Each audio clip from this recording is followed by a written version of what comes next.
So buckle up, enjoy the game, and let's play Ulkadian Odyssey Episode 1.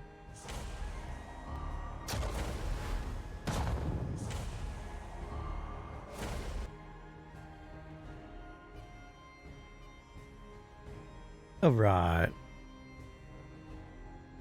Cams look good. Wait for her to get back.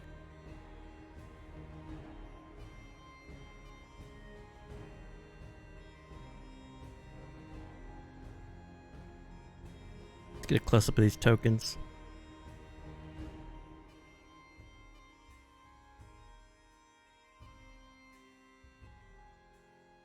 So.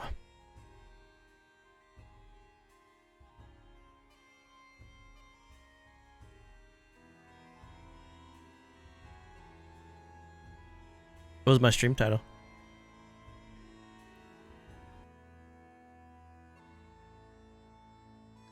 What's your stream title? Oh, Racity's gonna yell at me. Oh. Look at these new tokens. These are the ones that Grizz gave me. How cool those look. Oh shit, look at our map with the clouds moving. So amazing. And it doesn't lag out our computer like I know! So immersive. Oh my gosh. Oh my gosh. Oh my gosh. Oh my goodness gracious. Yeah, they had icons for like settlements and stuff, man. So all my little markings now on the map everywhere that no one can see but me look pretty good. Come on, give us some spoilers. Welcome. Is Lee's cam locked up for anyone else? Yep, locked up for Sure me. is. Yep. At least it happened now. True.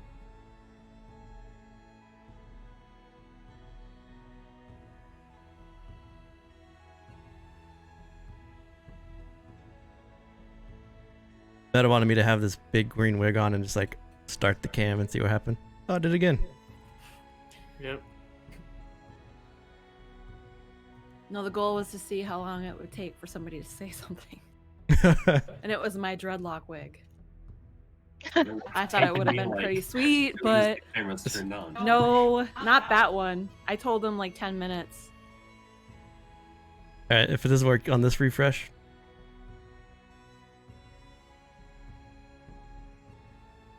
Oh, there we go. If it goes out again, I'll just I'll turn off my Discord cam and I'll just use the cam in the stream.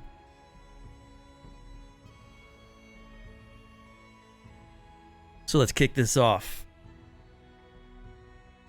Welcome to the Ulkadian Empire. Ulkadia encompasses the southern tip of the Tanarian continent, flanked by the crestfallen mountains to the north and the Siren's Whisper oceans to the south. The region is full of history, life, and peril. Now ruled by the 5 great cities, Ulkadia is home to the Garuthian people and their Ashard dragon liberators, the Allsight. Ruling collectively under the watchful eye of the Allsight, the 5 great cities of Ulkadia have grown into a mighty empire in just a few short decades. Different governments lead each of the 5 great city-states, all flourishing independently, knowing that in a time of need, each will aid one another and the Allsight. Ulkadia is a beautiful region of ancient splendor with lush forests, crystal lagoons, and rocky seaside cliffs. Due to the Empire's infancy... Razzie dick. Due to the Empire's infancy, much of Ulkadia is untouched by man. Enormous beasts continue to roam the countryside, while fey creatures call the woodlands home. Our adventures begin... Damn it! Webcam froze again. Alright, I'm gonna just turn it off. You're gonna lose me on Discord. Oh, shit.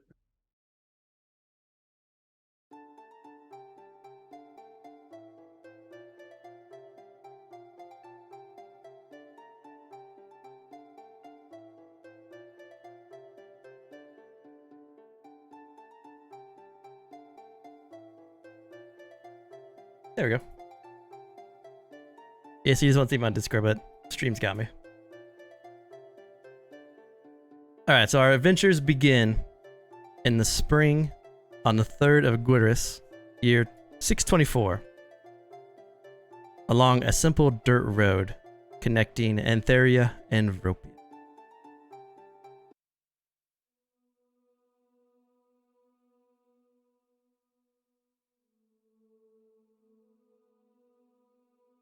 Animated trees.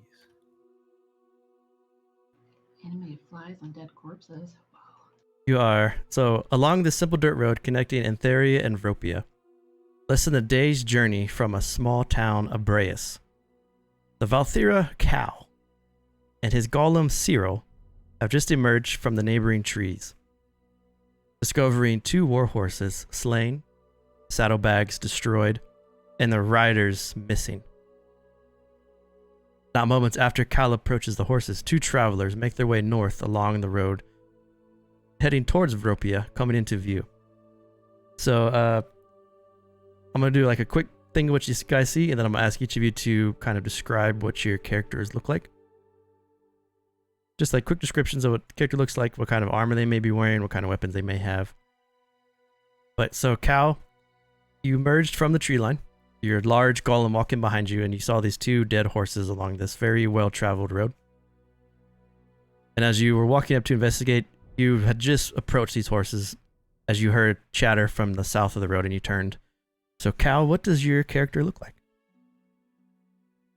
He's a pretty standard Valthera. He's like 6'7", I believe, and he weighs like 200 pounds. And then his golem is just your typical stone golem with like glowing molten mouth and eyes.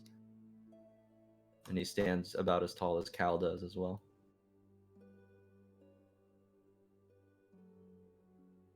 So you see Cal looking down at these 2 horses. Alrendi, what does your character look like? Well, Aurendi is about a 5'9" sun elf. So her skin complexion is a bit darker. It's olive tone. And let's see, her hair is dark brown, except for where there's dark golden highlights. Her eyes are a glowing gold color, and the clothes she is wearing is pretty normal, dark colored traveler's clothes, but over top of that is some scale mail armor that covers her chest and bits of her shoulders and arms. She has a mace on her back as well as a dagger at her hip. And she is next to Okchukwu. God damn that name. Describe yourself, Oki. Ukachukwu.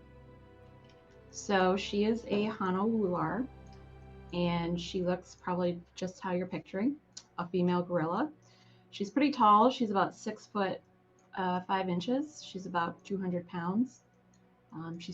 She looks pretty beefy. She's about 115 years old, so she's a little under middle age. She has a lot of like featherings as like a headdress that she made up around her head. She doesn't have like long hair or anything like that. It's like a typical gorilla head, less coney than the male gorillas. And she's wearing kind of a minimal leather armor, and she has a giant battle axe that's strapped against her back, which she is reaching for as she notices Cal. All right, I whispered metal.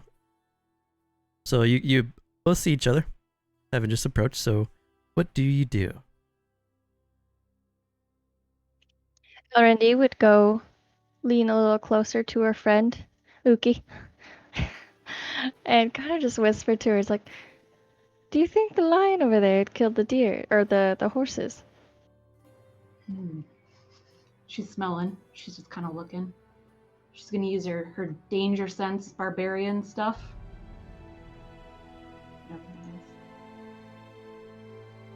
Can we do like a perception check? I will say So Cal's clothing is very bloodied.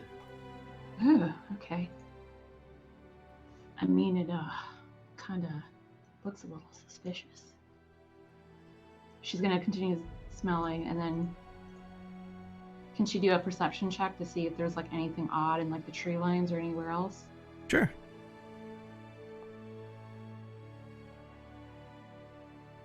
The 10, you look around, you look past Cal, scan the tree lines behind you. There is a pretty good amount of cover north of Cal, behind that little cliff face, but nothing jumps out at you with the 10. It seems pretty quiet.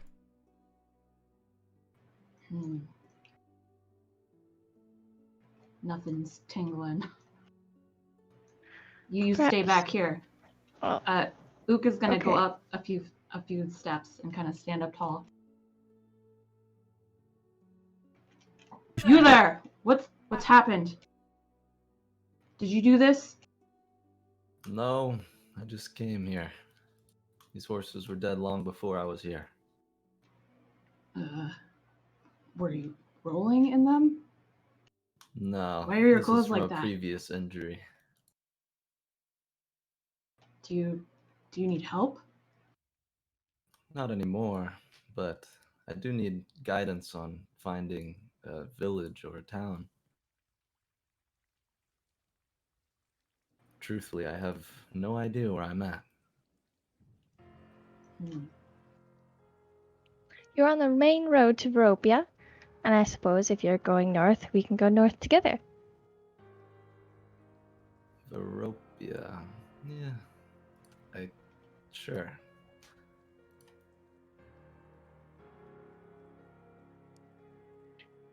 To be clear, you didn't kill those horses, right? Yeah. I'll show them my quarterstaff, and it's like completely like clean, nothing on it. Okay. So as the two of you walk a little bit closer to Cal, kind of getting a view of him, as he does seem to have not caused this damage. And as you walk a little closer, two things stick out to you. One is a little ways down the road now, about 150 feet of where you came, you can see three figures are walking calmly up the road. Look like they're just chatting with one another. One figure stands much higher than the other two, but they don't seem dangerous. However, at the exact same time,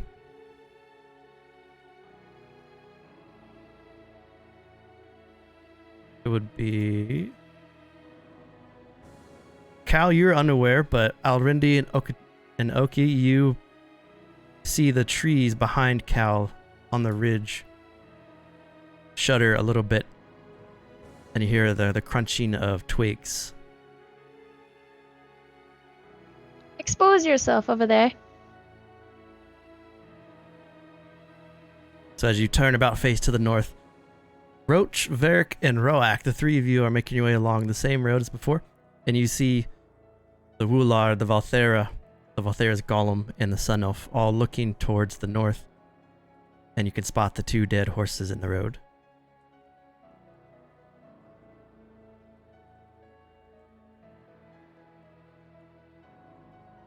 Oh my, this group seems to be getting quite weird. Do we talk, attack, or run? Let's see what happens. Let's talk.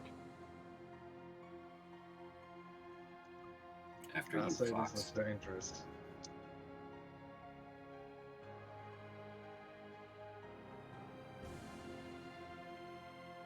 So this is the three of you talk, and then you approach. Roach, describe your character. 6'6" bug guy, kind of based off of the prawns from District 9, because I don't know what insect they're based off of. But wearing simple clothing with using some older long swords and an old bow. Okay. Roak, describe your character. Roak is above average tad in height and about average in weight, 5 foot, 100 pounds. He's got vibrant blue skin with darker blue spotting, which is very unique for the tads. Besides that, he's got pretty standard leather armor with a cloak about himself to kind of obscure that skin, and a spear about his back with some daggers strapped to his legs. Cool. And Varric, describe your character. Varric is a Risco that has brown reddish fur. His height is 3 foot 7 inches. He has large ears. He's wearing leather armor and holds a shield and a scimitar, and his eyes are piercing black. That's it. So Cal, Oki, and Alrindi, behind you, these three figures have now walked into your view and are getting closer, and you still hear the rustling in the northern bushes. So now that the six of you have not formally met but are now in the same area, what do you all do? Would you mind if I accompanied you to this Vropia? I know nothing of this area, if I'm being honest. And I say that to like the two closest to me. I'd be particularly delighted if you accepted our invitation. Very well. I will join you. Isn't that where we're heading? I say to Roach. Hold for And just a moment. Roak. I'm just gonna go start shooting. Well, as Oki says, hold for just a moment, an arrow comes flying out of the trees and hits right next to Cal's feet and misses. And then you see standing up out of the trees, 4 gnolls have emerged. They were ducked down and hiding. And how can I easily pop these up on screen? I always wanted to learn how to pop these up quickly. Aha!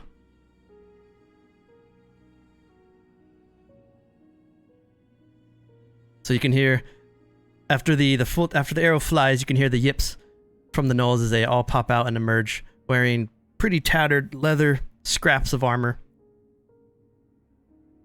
The 3 gnolls in the front all have long spears, look like they're dory spears, longbows strapped across their backs. And then one gnoll in the back stands out among the rest. He's cloaked, he's hooded. Around his neck he has what looks to be kills of his prey hanging around him. And as these 4 gnolls emerge from their hiding place that have been watching for some time, I'm gonna roll initiative. So this is your first time rolling initiative in Foundry. Click on the fist in the top right corner. It'll pop it out, and then you want to click the dice.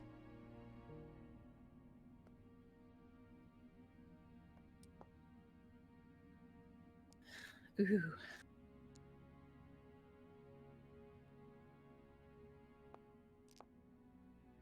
How high is that 75. ledge that's next to the dead horses? So the ledge next to the horses, it's about 10 feet in the front, and then 5 feet when you get closer to the sides.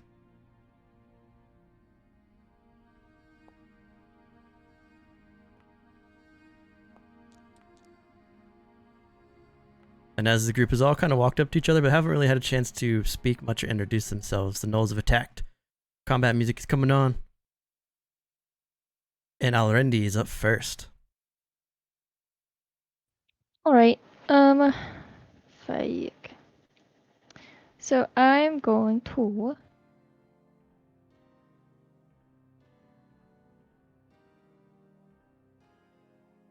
It's so hard getting used to this from Roll20. Okay, I'm going to go 30 feet towards the gnolls, please. Oh, no, wait. Before I do that, I'm going to cast Bless.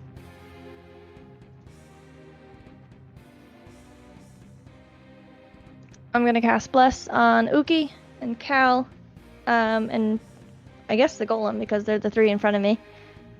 Okay. And then I'm going to go forward with my dagger out. You got it.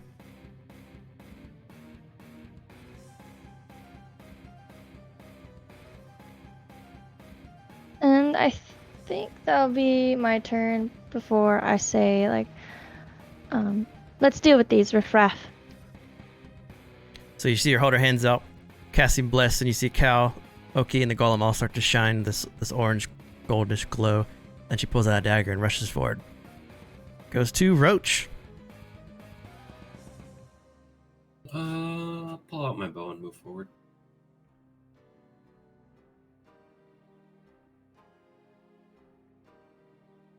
And you said it was about 20 feet or 10 feet up? Yeah, about 10 feet high. Alright. I'll just knock an arrow and hold it for when one comes closer. All right, hold an action and shoot. Yep. You got it. Would you guys like me to? Okay, go ahead. Cow. I'm going to move my golem up to right there. Using my bonus action, I'm going to move behind the column as well. Actually, I'll put it right there. And then I will use my shard shots on. I think Foundry froze too on screen. Try something.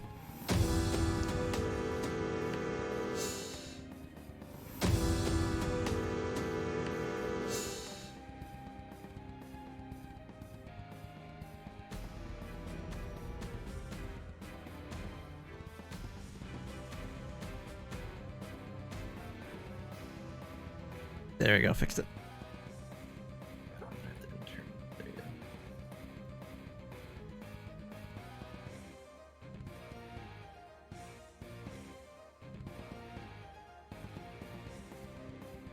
There we go, fixed it. Okay, cool. So you rush up, Golem lumbles ahead of you. You cast your shard shot, so this this large rock appears in your hand, and you toss it at the gnoll. The 10 misses. And the gnoll scouts up. The gnoll scout with a yip, yip, yip, and he rushes forward a bit.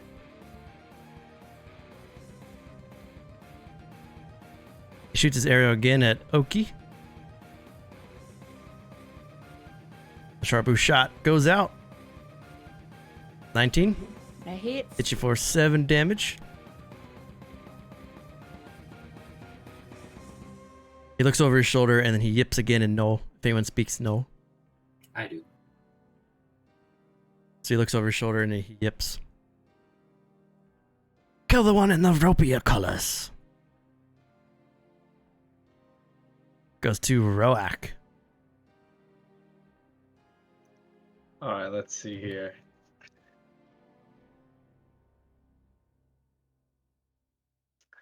Roak's gonna kind of nervously look about and cast Hex on the Gnoll Scout for the best of his ability. You got it?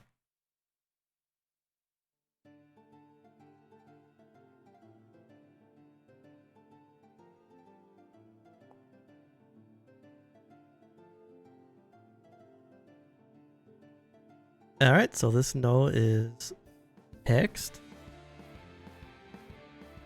You get to pick an ability check that you want him to have disadvantage on. It's like strength, dexterity, and that kind of stuff. Yeah, we're gonna go with strength. Okay.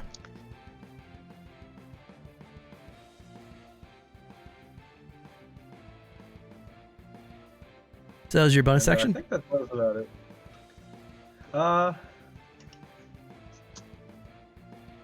So that was your bonus, so you still got an action too. Yeah, can I cast Eldritch Blast? No, I'm not close enough. I need to move up. I think Eldritch Blast is 120 feet. Yeah, you got plenty of range. Alright, then we blast him. Eldritch Blast.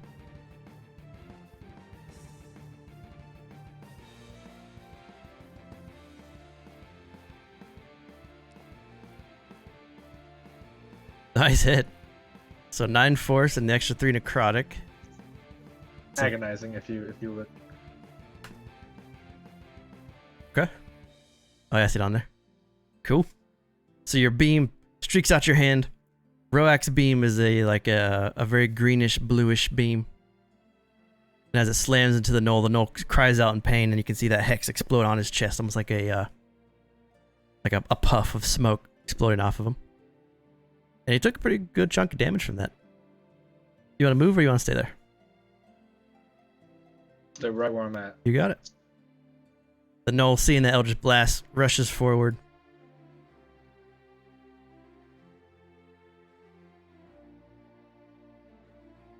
He's going to reach down. He's going to poke down at your golem with his spear.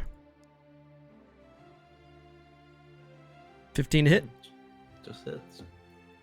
So the gnoll rushes out, and he stabs the golem in the chest with the spear. And I'll lose my arrow at that one. okay, Oh, wait. My golem doesn't need a turn. I got you. So as he rushes up, the arrow goes wide over his head. So he's rushing up with the spear out. He ducks the arrow, and then he stabs the golem. Goes to Varric. All right, I'm going to move up 30 feet. About there. And then I will frostbite the one next to Cereal.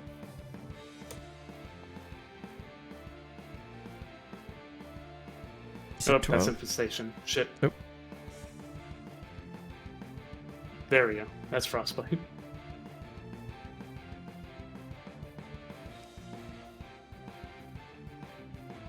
Tens a fail. Alright. 6 cold. And his disadvantage on his next attack roll. And that is my turn. Alright, so you rush up, hold your hand out, and then the icicles form around the gnoll, and he tries to shake them off, but they pierce and basically burn his skin. Goes to Oki. All right. Ook is going to rage. Let my rage guide my axe. And she's going to run up here. You cannot take this action while the game is currently paused. Says my game is paused. How about now? Yeah, that's good. That's good, that's good. And then she's actually going to point to the scout. And Okay. kind of look to everybody. Capture the scout. Kill the rest. We must know why they're down here. And then she's going to get ready. Got it. No rushes forward.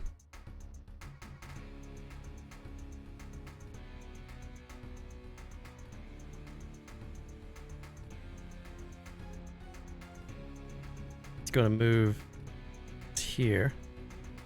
I think he's gonna dash, jump to there. Snow. Runs to there. Gets up next to the golem. He's going to make a spear attack on the golem. 17 for 8. Oof. Ouch. That's just enough. Oh, the golem falls. So the gnoll runs up, spears the golem in the chest. The golem, he doesn't like collapse. He just kind of turns off. Just Alrendi. All right. So, seeing the golem kind of like crumble, is that how that works? It just kind of like He doesn't like. turns into piled rocks. He doesn't fall all the way down this one. He just kind of. Freezes up. Yeah. Oh, awesome. Okay. So Alrendi's going to move up just a little bit. She feels like Uki has the golem behind her just well. Or Noel, excuse me. And she is going to look at the two gnolls in front of her and kind of glare a little bit and say, "You shall not do this." And cast Word of Radiance.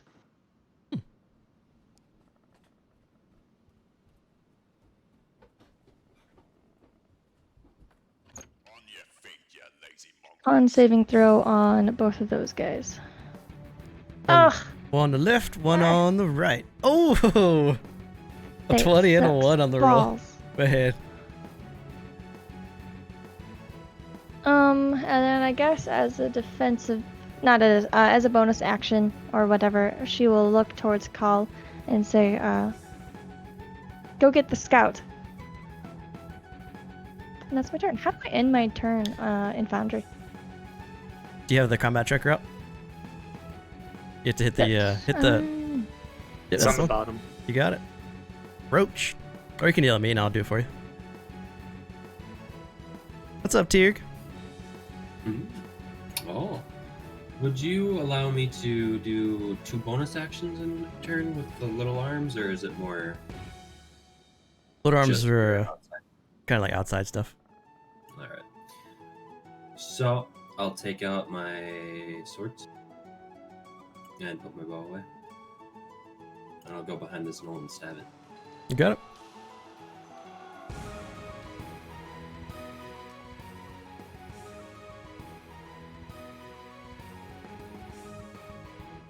So a 12, you come up behind him, try to jam your short sword into his back, but a 12 just misses. The gnoll avoids the attack. Oh yeah, classes are under the portraits too, and the races. Goes to Cal.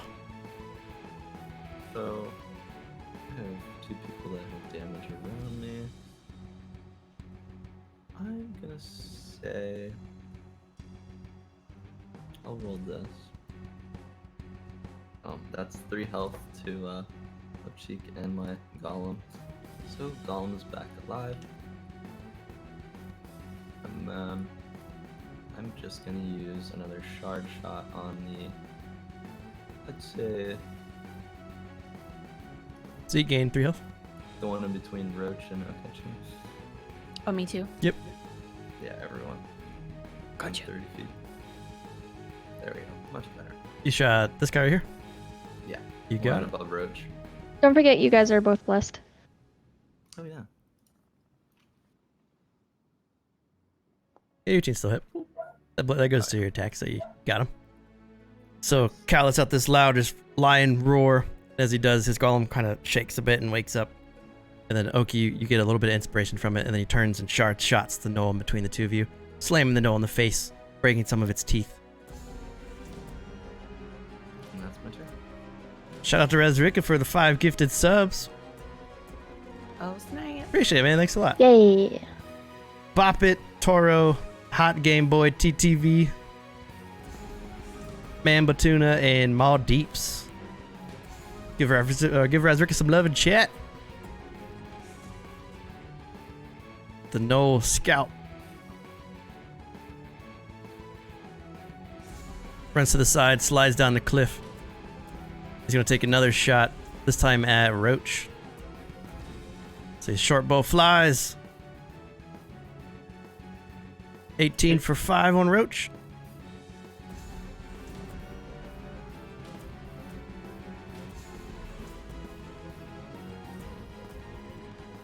Goes to Roak. Alright, Roak this entire time has been frozen almost stoically in place with his eyes trained on the Gnoll Scout. He's gonna loose another Eldritch Blast.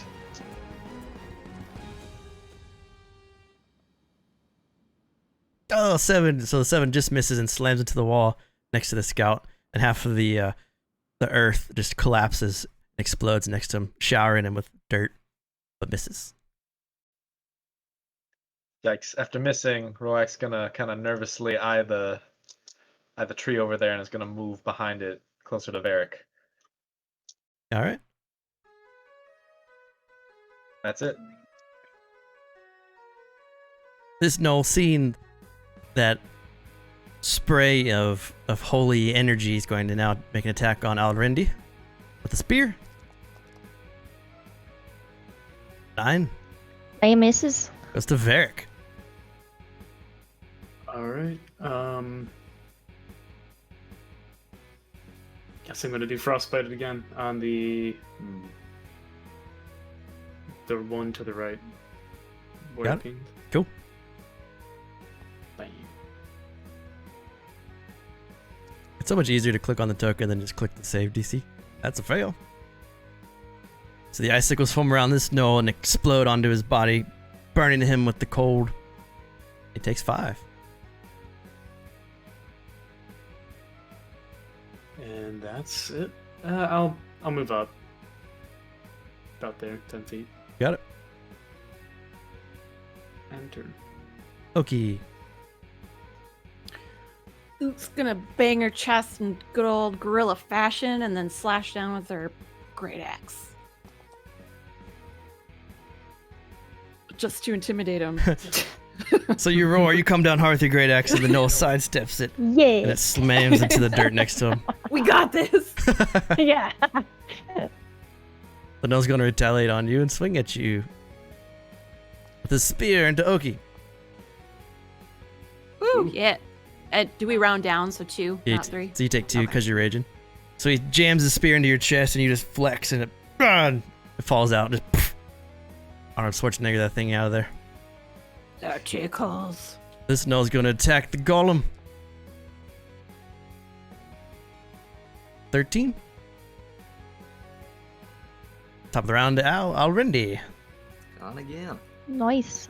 Okay, so I'm going to keep my stance. Try to be as much of a wall as I can, even though I'm thin and tall. And I will cast Word of Radiance again, and this time I'll stick my hand up and wave it around. Yeah. Okay.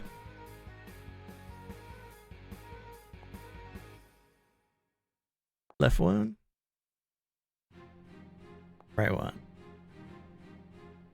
The left one fails. Takes 5 radiant damage. The right one puts up his spear and it kind of blocks and shields his eyes from the radiance, but the one on the left takes the full brunt and you see his skin on his face start to melt a bit. The one on the left looks pretty hurt. Lay down your arms and we will no longer hurt you. And that'll be her turn. Roach.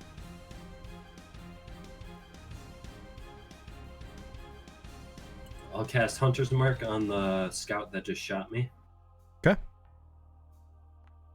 And I'm going to attack the one in front of me with the sword. You got it. Oh, another miss. I'm not gonna hit tonight. Hunter's Mark's up Nobody though. is, so don't feel bad. Goes the cow. This is annoying. They keep killing my column. So I'm gonna go and cast False Alive. Let's see. Myself, so that's 1 deck.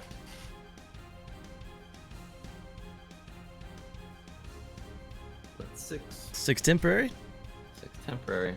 Actually, I'm gonna do. It's a good roll. I'm gonna use Lifelink.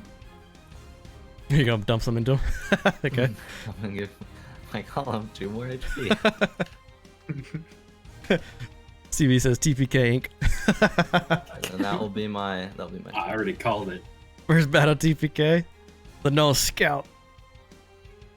He rushes forward. As he does, he puts away his bow. And he pulls out his, he has a scimitar. He takes a swing at Roach with the scimitar. 13. Miss.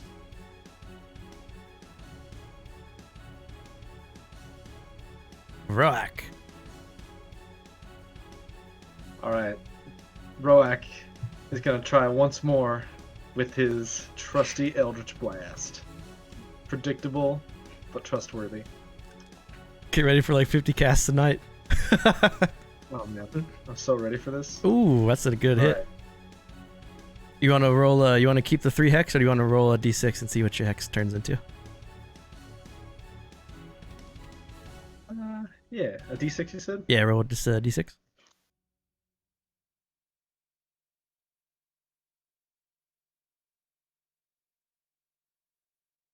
Later, bop it.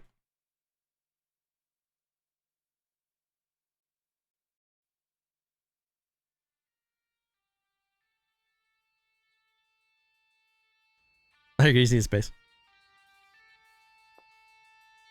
6.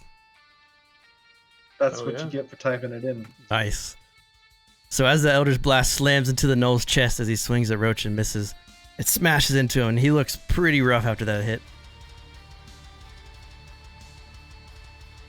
Cool. Alright, then that's my turn, I think. The Gnoll is gonna swing at Alrendi with the spear. There ya. 17. You fucking missed. He comes at you and he done. Just dot. Do you have a shield in your I'll hand? handle it. I think I do have a Okay. shield, yes. So you hold up your That I shield, forgot about. blocking the spear. Varric. Oh, I accidentally went out of the game. I'm gonna use let's go. Why can't I get back in? You may cast for you? Infestation. Okay. Yeah. You may cast Infestation? Yep, on the one I've been hitting, the Gotcha. one on the right. Okay. There we go, I'm in. I rolled a 1. Double ones in a row. Damn. That's alright. Alright, that's it. Alright. Big plays, big rolls. Yeah. Goes to Ook. Getting motherfucking tired of playing these motherfucking games. Alright, I'm gonna reckless attack and then great axe. There you get advantage. And a D4 for bless. So with 18, you hit, and you just carve across this gnoll, and he falls in front of you. Just, No, he this just is like crumples. Norseman. I cut him right in half with my great axe. And then I'm gonna move up to this sneaky little boy right here. Okay.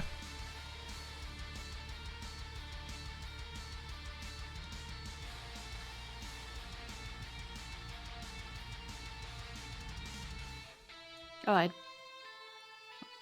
does it keep going back to me? Oh, there we go. It looks like it's frozen, but it's Yeah, it like went back to me twice, but it seems fine now. the marker just hasn't gone off of you for some reason.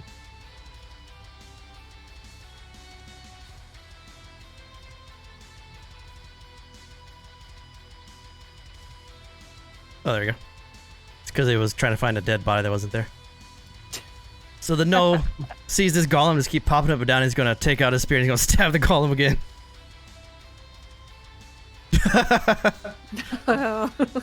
Good. Why won't this thing die? He's pushing the off button. It goes back to Alrindy. Dead again. Awesome. I'm gonna do Word of Radiance. I forgot I have a shield in my hands. So I'm gonna wave that beautiful palm in the air again.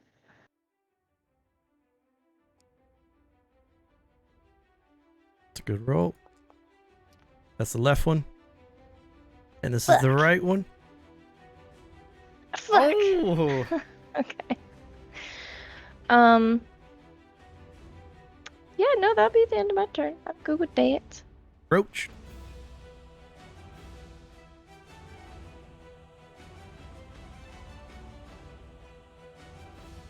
I'll attack twice with my short sword.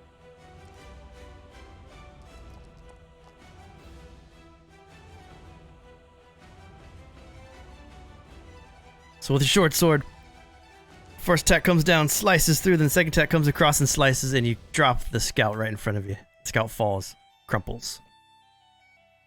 Alright. I'll move over to the other two. Okay. Goes to cow.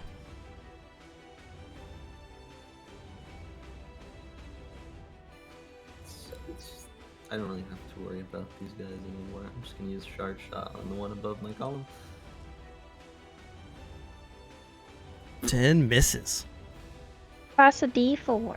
Yeah, you roll a d4, see if you hit it. Oh, yeah, true. Gotta get a 4. Ah. Damn. Damn it. Alright, no worries. So much anger from seeing his golem buddy get stabbed repeatedly. Shot just goes wide. Roax up. Oh, sorry. So, as a bonus action, I get to bounce my hex over since the hex gnoll died, right? Yep. Cool. So I'm gonna target that one on the right, Got it? and then Roak's gonna move up a little bit and loosen Eldritch Blast on the one he hexed. Eldritch Blast. Ooh, it's some damage. Eldritch Blast slams into the gnoll. Kills him. Oh, he did. He dead. He just gets obliterated. The gnoll like looks up and then this Eldritch Blast smashes him in the face and he just falls back.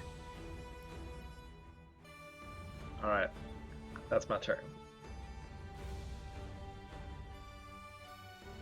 The gnoll looks around. He sees both or all of his companions are dead. He's going to try to run. He's gonna just book it. So you get a. If you want to use your reaction, you can take a swing at him. Fuck yeah.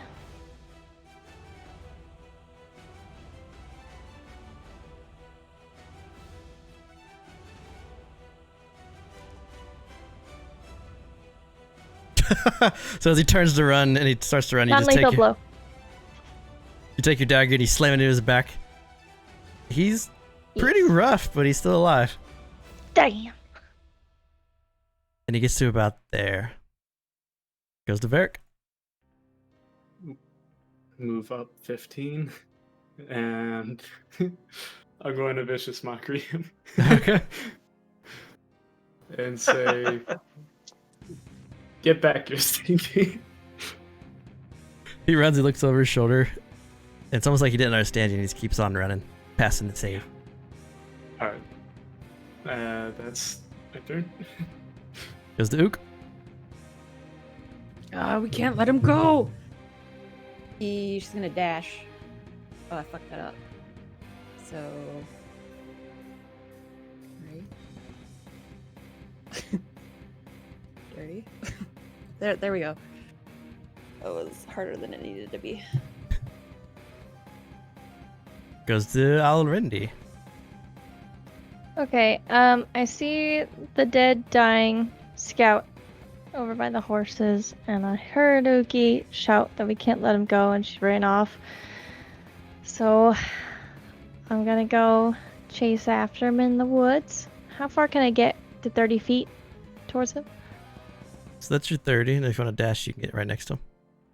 No, I just want to go to 30. About as far as you can get with 30. And I'm gonna cast good old Firebolt.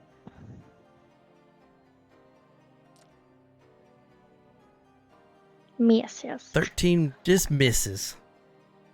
So he's just running, it slams into the ground in front of him. He's like running like Tropic Thunder when when Vinsvept runs across the bridge, just like, ah! It's supposed to explode behind him.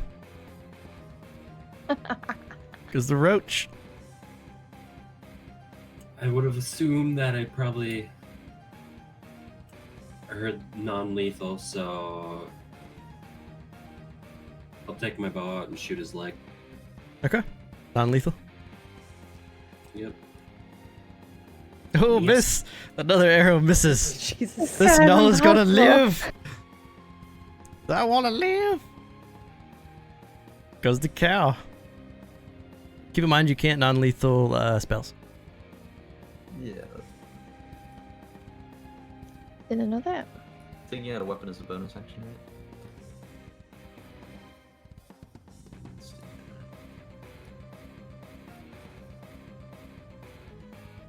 So I'm gonna pull out my light crossbow with one hand.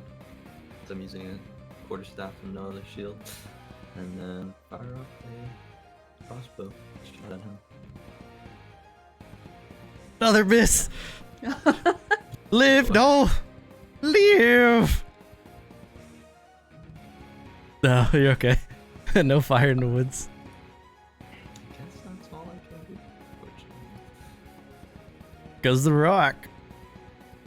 You just see all of these people charging at the gnoll and missing. I got this, you guys.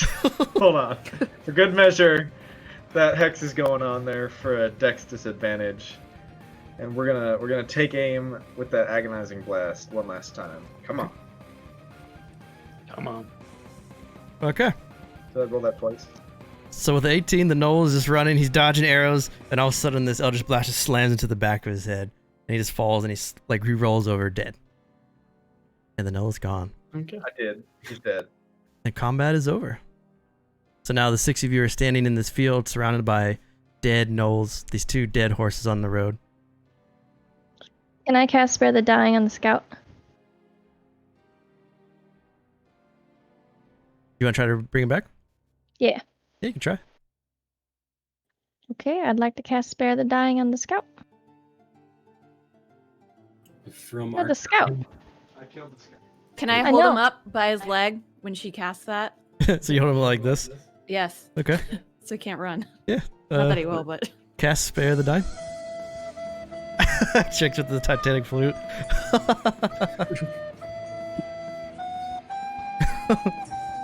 I love that one so much.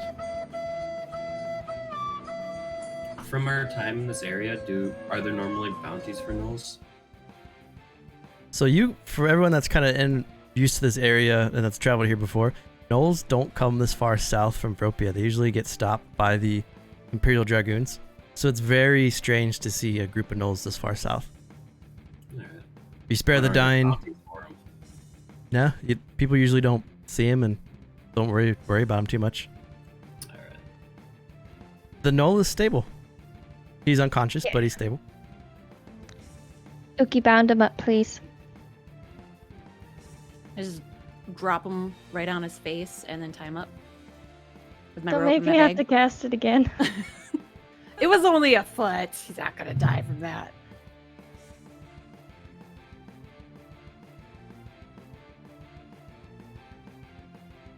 Okay. I want this scout alive, please. And she'll look over at the other animals. I mean, I guess we can get information from him.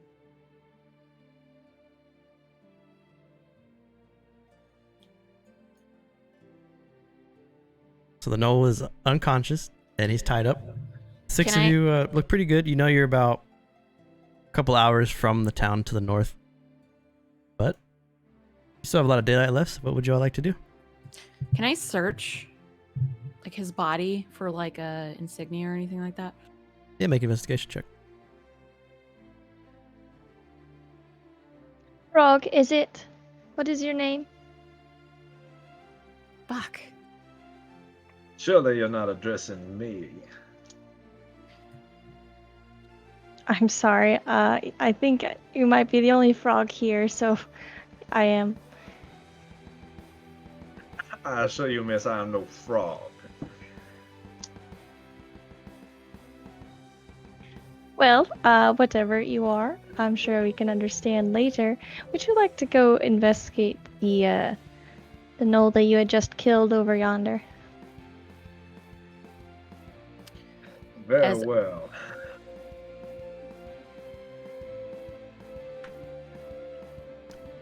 Someone's getting feedback. I think it's Wanna go Brandon. ahead? That's Oop, it. it might- Yeah, there you go. I guess as they talk,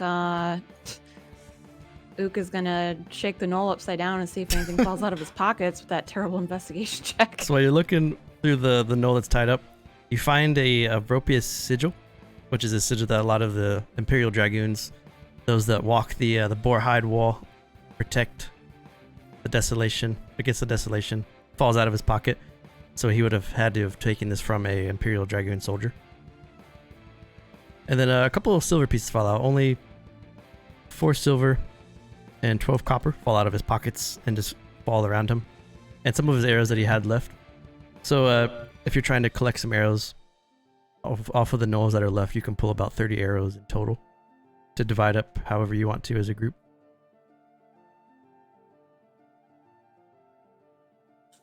Ook pays no mind to the currency that fell out of his pockets, but she kind of wraps her hand around the insignia. And then she's going to pick up the gnoll and just like put him over her shoulder. He flops.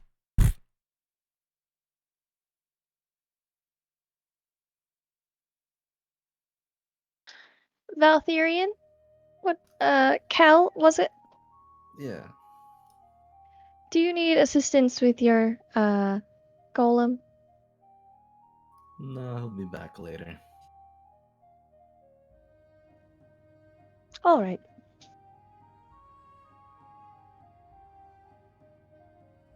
I can summon him pretty much anywhere. He'll just have to be a while. I hope we can have a conversation about that later. Indeed. And like the golem just like dissolves Just let him back go. into the earth.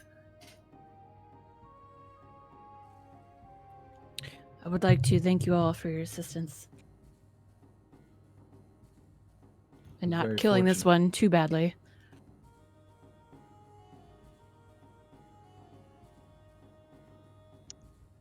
Not frog.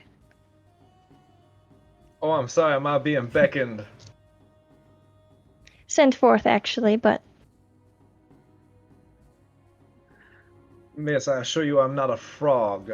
I would prefer to be referred to henceforth as Roak. I've never heard of a Roak before. But lovely to meet you. I'm Alrendi. You can call me Ren. The pleasure would be mine. She like point over the hill. She like, but the one that you had struck down. Yes, it's quite far away.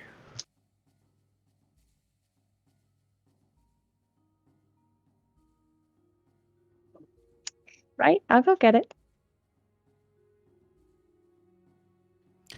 Also, Ook, she's gonna drop the Gnoll Scout body and just kind of place him. Well, not drop him. She'll place him down on the ground. And these horses are considered what, large? These horses are large. They're pretty mangled, pretty massacred. Okay. Oh, that's sad. Does it look like the gnolls did this to them? It does. You can see Assuming. Okay. bite marks, spear marks, arrows sticking out of their bodies.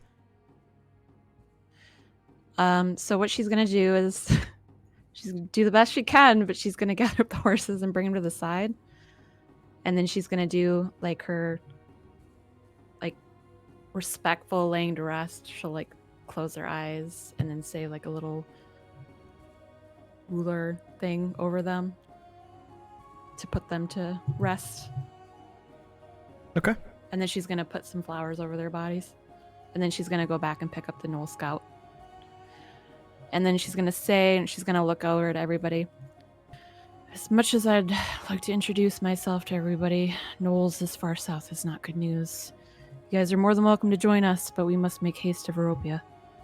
And then she's going to just kind of stand there and wait for everybody to gather and do Okay. their thing.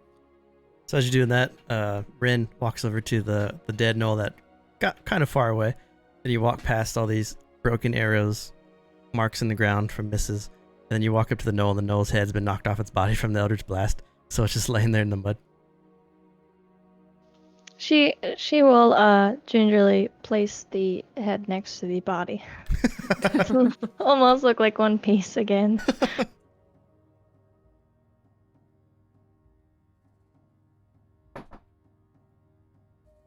And she will search his body, and at the very end, she will like try to make him look slightly comfortable, or her, and just kind of like say like, rest now, his creation. And then she'll walk back. He doesn't have much in his pockets. He has a little bit of rancid meat. Looks like he was gnawing on.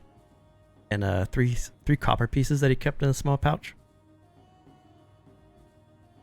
I'll take that. Did you make your way back over to the group? Look like they're resting.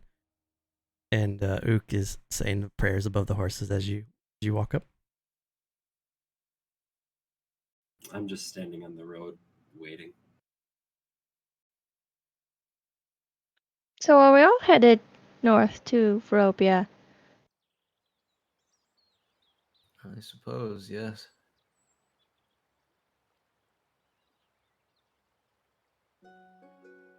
That was our location, was it not, Fox? Yes, it was.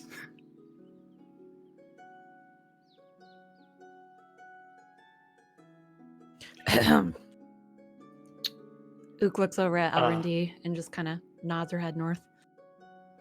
Look at you. I don't suppose you could speak Gnoll, can you? No. Do Could not you speak their foul language. Well, I guess we are to bring this Gnoll with us then. I don't. I got him believe right I've- up here. Shoulder. I'm gonna flick him in the nose. I may He seems be to be able to asleep be of anyways. service if discerning his speech is of use. Perhaps if he awakes. Sure, I can understand most spoken languages if I am to have just a moment with the creature. If we are to travel together, perhaps it's best if we wait for his arousal.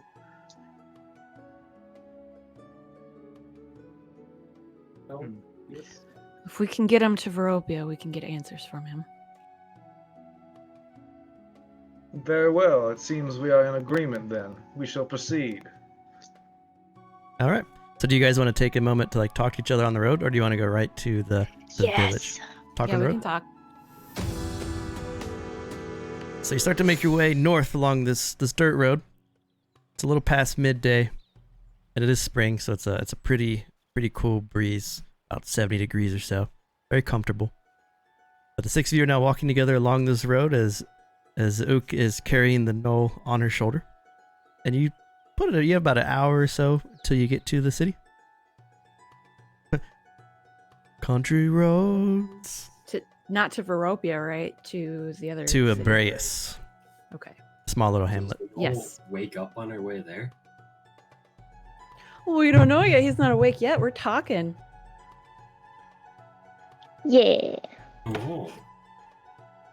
R&D, she has her shield, which I forgot to mention, but when she's not in combat, it's like strapped behind her. Do I need an action to don my shield? Bonus action. House rule. Bonus action. Cool. Okay. But she takes out her little notebook from her pocket, and as she's walking with everybody, I guess, she'll say, like, I believe I've met or even seen many of these races before. Can you all tell me what you are?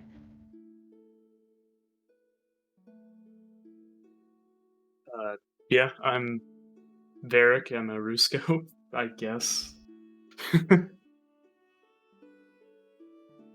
You are tiny. I wasn't before. Wait, you were not tiny before? I wasn't this race before. Please continue. I was a human from Antheria. But I perished and wound up in this body.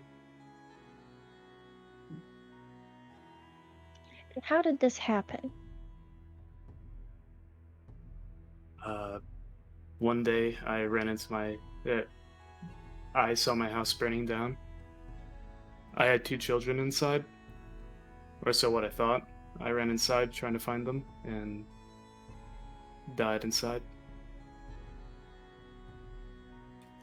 As he says that, Ook kind of stops, and she just kind of stares blankly for a minute. So you're like, You died? Yeah. She goes over to him, and she kind of she like bends down and like looks straight into his eyes. And now you live? This is right, yeah. I mean, I'm here. She puts her hand on your shoulder. She stands back up and starts walking again. so it'd be for you to be like this. He's half your Yep. size. My whole hand just encompasses him. She just seems like, I don't know, a hope renewal in her for some odd reason. She's got a little, I don't know, something happy going on. So what about you guys? Why are you on this trail? The opportunity.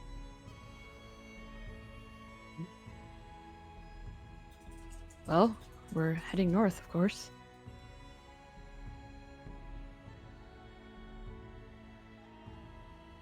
Where are you all headed, anyways?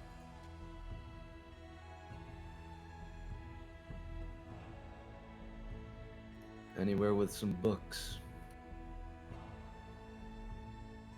I believe we were making our way to Vropia. And to answer your question before, I am a Golganthy, and I go by Roach. I unfortunately don't know what I am, nor do I know what my golem is. How do you not know? I woke up in the forest over there 2 weeks back. I know nothing. I have no memories. Well, that is not always a bad thing. Suppose You! Giant bug. Your name is Roach. Yes. I'm sorry to hear that. How did you get your name? It was Is- given to me by my friend. Your friend, not your parents? Do you have parents? I do not know. I've never seen one of you before. You speak quite clearly for having no lips.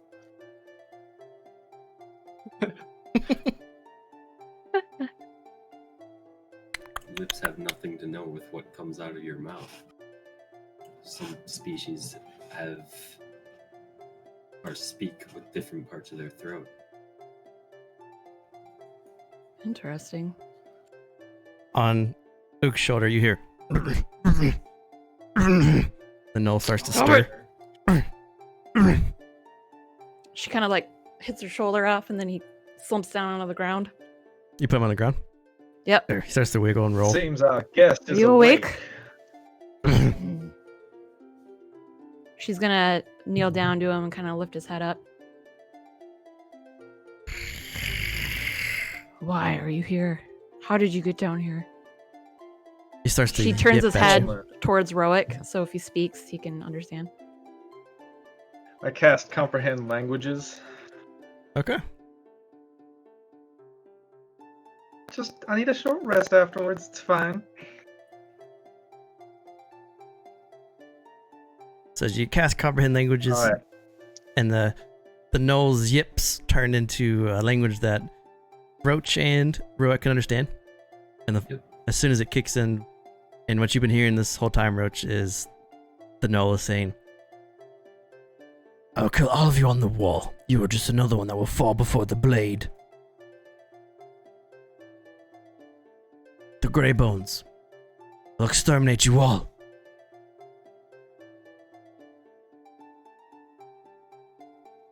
He's making empty threats, but he mentioned something such of a gray bones and some matter of a wall. Would I know anything about the Greybones, considering my favorite enemy? It sounds like one of the clans, one of the tribes of gnolls that make the Desolation their kind of their home. Would I know if they're bigger or smaller, or No. Kind of in the middle. Either large or small. But it is weird for them to be south, any of them. And they're usually not this ambitious. When he spoke back too, was that him like answering back in his own language, like he understood me, or he didn't seem to understand common and he was just speaking? He's just speaking, sounds like. He's not referring to you or anything. He's just like kind of talking shit to you in a language that you don't understand. And due to my history, would I know if Noel can understand common language? From your time on the Vropia wall, they usually don't. They usually just speak no. They're not the smartest creatures. But he just growls and basically talks about the great Grey Bones and how they're going to rid the city with the wall. All right. In that case, she's going to take out that little piece of banner that she got 15 years ago and hold it up to him. I kept it in very good condition. Do you want to describe what it looks like to everybody? I don't know exactly what the logo is. I'm trying to figure that out. But it's basically like a ripped off piece of a banner with a half of a tribe logo on it, I guess, or a gnoll warband. But she's gonna like unroll it and hold it in front of the gnoll's face to see if there's any recognition. He looks at it, and his eyes kind of narrow, and his lips pull up a bit to show his teeth. And he gives this this it's kind of like a gnollish laugh.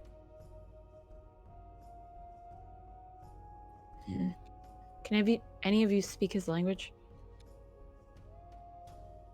yes? I just see no reason to.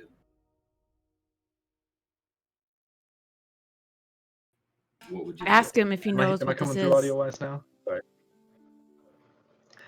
Unfortunately, I cannot speak. I can only understand. But and Roak would draw a dagger and he presses it to the gnoll's neck. I do sincerely hope he understands some common. Now, if you do, you would elaborate as to what you mean by this gray bones and how, if you do, did you get past Vropia? And he would kind of just like press the knife deeper. The gnoll like leans into the knife, and you can see blood start to come down his throat. Blood, You Paul. roach. I would have just mimicked what Roak just said to him while he was saying it. Pushes against the blade. Blood, Paul are weak. Gray bones. Oh, intimidation. Will crush all. Go ahead. Yeah, make an Oh, intimidation check. intimidation on that? Yeah. An 11. He leans against the blade. And he just kind of looks at you. Do it. And I will rejoin my clan. This is pointless. Uka's gonna pick him back up and sling him over his shoulder. Start walking. Kind of just look up at the Oh, you're breaking up for me. Anyways. Yeah. Oh no, your computer's dying. Oh no! Lemon's all clear and you're like, I don't think we would get much from them. We good? That's good. It sounded good. You have a little delay, but I can hear you clearly. So you got the gnoll back on your shoulder. yep. Every time he wiggles, I'm gonna go, Just through. I'm gonna punch him in the face if he keeps going. He tires out eventually, and as he tires out, you start to see the on the horizon in front of you. You can see the small town of Abreus come into view. You can see the common folk, the Garuthians. Dozens of farmhouses surround this hamlet. You can see guards are scattered around the roads now as you get closer to the hamlet.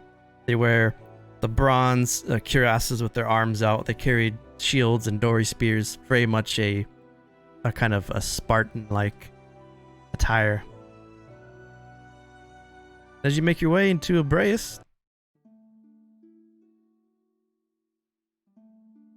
I think this is a good time to take a quick, just 2-minute break, refresh the drinks, and we'll pick it up as the group make their way into the city. Alright. So we'll be right back, chat. Be back in like 2 minutes. We'll see you soon.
Okay, I'm back. Let everyone get their drinks and now we can get back. Chat a little bit. What's up, Tig? Octole, Playable, and your companion. So they're not races in Erenel yet, but I mean, if you wanted to play one in the Living Erenel, that's cool with me, man. They'll eventually make their way in. I just want to introduce them in a way that does them justice, you know? What's up, IPA? The Octolay versus the Sharkoa. Yeah. I think the Octolay would be sweet to like really dive into if the pirate theme wins. Oh, that would be so sweet. Ooh.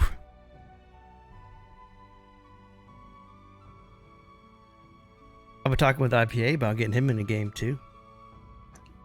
Oh, yeah? Oh yeah. Oh, yeah?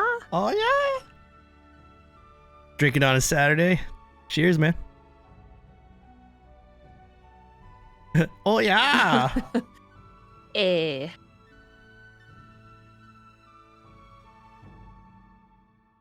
Minnesota, yeah. Minnesota. I finally had some poutine when I went back up to Minnesota. It was so good. Little poutine. We were 90 miles away from the Canadian border. I almost felt like a real Canadian. Oh, I Yeah. heard you talking shit there, bud. Yeah, that's Sissy G. She's playing Ook. Talking shit there now, bud. Oh, no. I'm not talking shit. Oh, hey, I can't believe you're talking like that now. IPA, we got two of the Minnesoters in here. Minnesotans.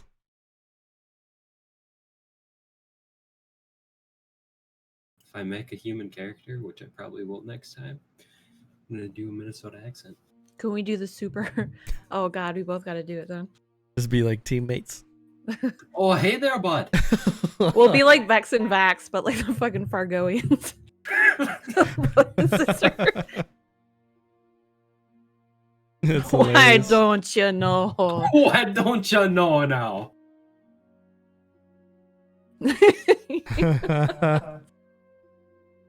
Unless you have your polar bear pet bring your home to your igloo, you ain't Canadian.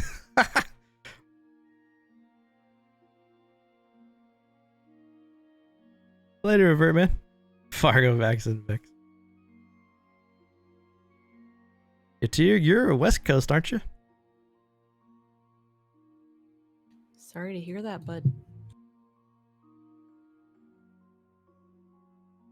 Hope you're not a Californian. California. Fargo, Vex, and Vax for trinkets the polar bear.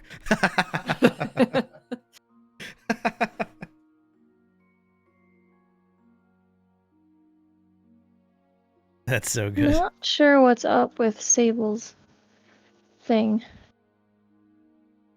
I can hear him pretty clear for the most part, but sometimes he gets like a. I'm his waiting for him camera. to speak because he has like a delay in his talking. Well, he has Discord's like talk to push a talk whatever set to 0 delay, I guess. And I think when he presses it, he just freezes. And then it takes a bit for his whatever video to not freeze, and then his audio picks back up. Yeah, But it's only when he does that. When he talks as well, like his camera like is very delayed. Yeah, from yeah, and I last time. don't I don't know why we have the same camera, and he's only using Foundry and Discord, but he has his PC or his laptop now, so maybe he'll put Foundry on that. I'm not sure. That's okay.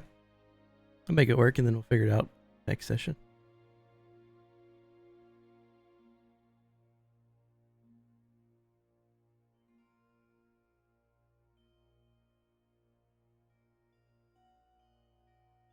Many stresses, deal with the toxicity, but 'tis is the life. But when you're here, we help you. We give you some funny things to laugh at. I'll drink in your honor. Trick says older comp. I think it's a new one. This Yep, hold your glasses up to you, tends to Trent. be a little weird. Like I have to unplug my mic before I start up my computer, otherwise Discord won't pick it up. It's weird. Huh. I have no problems. Look at the doggy. I've had a lot of problems with Discord. Or my sound will just randomly cut out. Look at the doggy. Discord lags the shit out of my computer. Be surprised if it's taking up your like processing power, killing on your I mean, you stream. probably have like hardware acceleration on if it's killing your computer. Everyone is I don't know what's back. going on. Let's get back into the game. I say hyper king. What? Okay, so the 6 of you, about an hour's worth of travel, carrying the gnoll over your shoulder. You make your way into the small town of Brews. You pass many common folk as you make your way in. The Gruthian people, dark hair, olive skin, mostly farmers. As you pass dozens of farmhouses that surround the hamlet with golden wheat and just farmlands. Guards are scattered around the roads. They wear those bronze cuirasses and they carry the shields and the large dory spears. But as you walk into town, there are a couple things to get to. The numbers on the front that you can see as you make your way down this main road as a couple guards give you a nod. And a couple glancing, strange glances as they see the gnoll being carried over your shoulder, tied up. To your right, as you walk in as the group, at the number 1, it's a very large, looks like a town hall. Very large alabaster pillars. There are a couple guards stationed at the front, but the door of the townhouse is closed. When you see number 3 looks like a general store from this vantage point. People are walking in and out. When they walk in, they're carrying these large empty burlap sacks. When they walk out, they have full sacks, or there's carts being filled with just basic trade goods.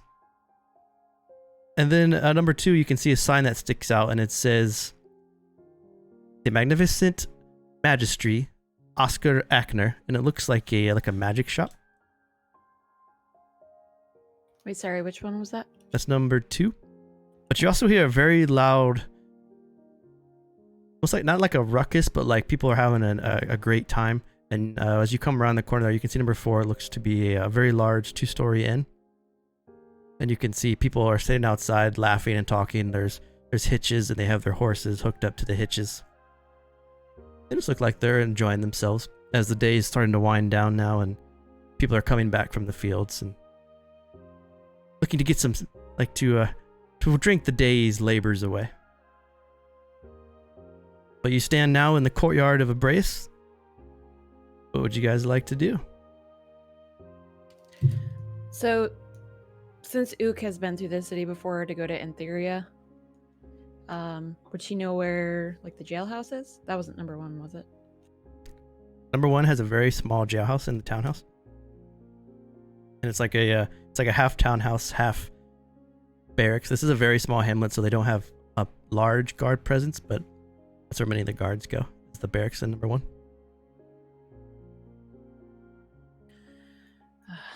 Well, I should go here first. If you guys want to look around or continue traveling with us north to Vropia, you're more than welcome to, but I'll meet you guys at the inn after, or you can follow me to the jailhouse. Whatever you guys want to do. But Ook is going to start heading over towards the little jailhouse. Okay. So she's making her way towards number 1. Anyone else want to follow, or do you want to go anywhere else? I'm gonna follow Ook. We go together. Okay. I guess I'll see what's going on. I'll go to 1 too. All right. I'll follow Eric. I'll follow them since I don't know how to act in a city. We all just like fall into an awkward single file All line. right. So you follow Ook as she makes her way towards the large alabaster pillars of the townhouse, and as you walk up, 2 guards. They're not hostile, but they kind of look confused a bit. And the door is closed, and it looks like the door has a large lock on the front. The guards lower their dory spears just to stop you from advancing into the townhouse. What business do you have with that gnoll on your shoulder? We'd very much like to put him in a jail cell. Why don't you just cut the throat and be done with him? He's a We are mangy not animal. savages, sir. No, we do not kill things, not necessarily. Do you not see anything weird about this? There's a gnoll south of Vropia. There's something seriously wrong going on. Perhaps you have a guard captain that is available to speak to? Unfortunately, Eros Abreos, descendant of the Francis Abreus who founded our hamlet, has left town a few days ago and traveled east by horse. He's not here. I guess we don't have a choice. We could put him in a cell and wait for his return.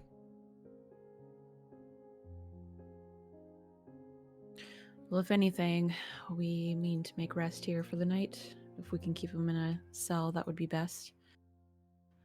My plan is to take him to Vropia for further questioning to see how he breached the wall and made it south. We don't need to feed him, do we? No. Only if you want him to make it to questioning. Ah, He can make it days without feeding. Feed him very little, if anything. well, give him here. They hold their hands out to take him from your shoulder. She picks him up. Wait, how big is he? Like, how much does he weigh? He's about 5'8", almost 200. Well, I'm just like fucking okay. Well, as you're I can keep him off my shoulder. you have powerful build as your Yeah, I race know. trait. Okay. And then I stand him up and I kind of push him over to them. Don't lose him. As soon as you push him over, then the guard punches him in the face and knocks him unconscious, and then drags his body over to the lock, and they start to unlock the lock. And keep him alive. Stale back bread and tomorrow. water. Whatever you must do. I don't know if gnolls eat bread. As they're dragging him What will in, they do? they look over his I don't shoulder. know that he has much choice. I don't think He'll eat they're what gonna he be gets. forced to. Eat pretty much anything. With that, the town hall closes behind you, and you can hear them dragging the gnoll towards the jail cell for a couple seconds, and then the sound leaves.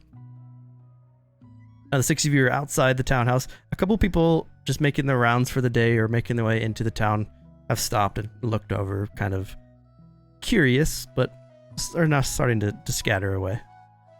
Hi, no, come back. We'd love to talk. Huh? No, I'm quite busy here. Sorry. No, it's fine. He makes his way over to. It looks like the guy you're shouting at is making his way over towards number 3. He's making his way towards the shopkeep. The general store? Yeah. So if anyone wants to buy, you should see a shopkeep icon that just popped up by number 3. Let me know if you can click it open or not. Do we one click or double click? Oh, there we go. Try now. You should be able to double click to open. This is amazing. Now keep in mind if this is live, so if you do buy something, it will take the money from your inventory. Alright. For those watching, Going to the general store. so this is something with Foundry that you can set up shop so that people can just see the stuff that they want to buy. They can buy it. What is a cuirass? Those are what the guards are wearing. The sleeveless bronze plate.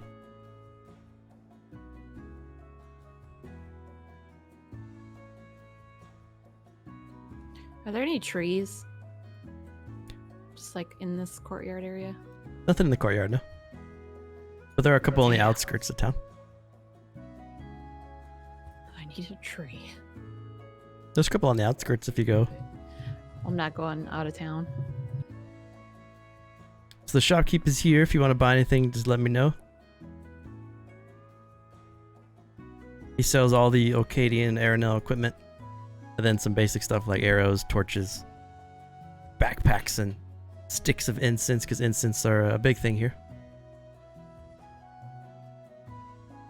Maybe most What important. time of day is it? This will put you at around. It's getting a little late now.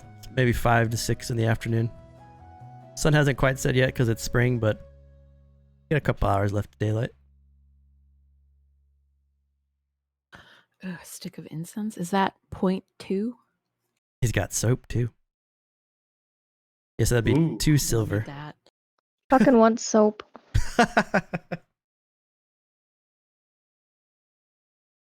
Alright, I'm buying some soap.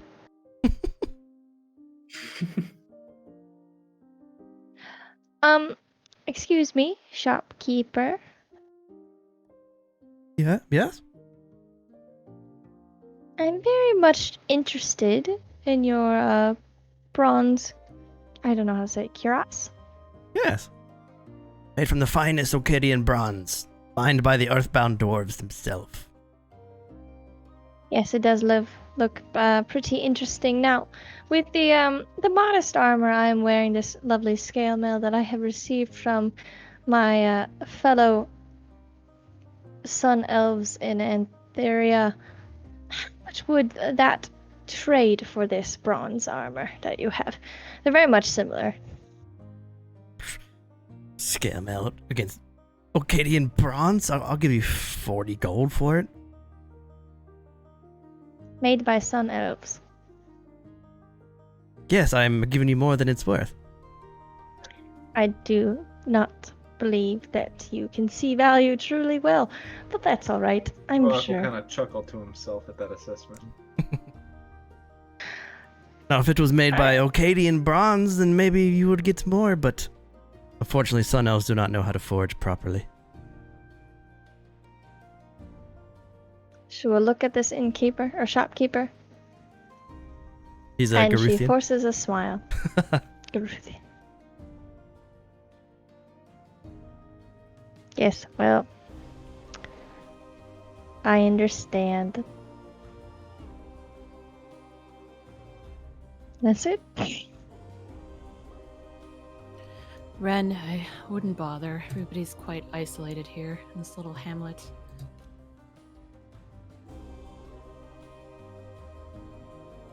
Yes, well, I still try to be kinder to the less fortunate.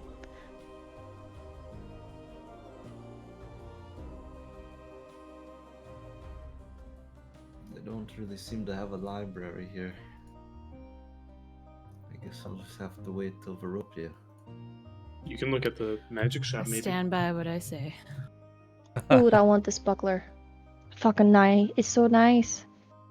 Perhaps the magic shop owner knows something about my existence. Would anyone like to accompany me? Oh, magic, Well, yes. Just react at the same time. It's awkward. So you go into the magic shop? I mean, I feel a bit obligated to stand by your side until you figure out what's going on with yourself, so... Ren, are you coming? Absolutely. I need to understand the tether even more. I'm more curious about this, and he like lifts up a cloak, and it's just like a massive shard of rock in his side. It's like sticking out.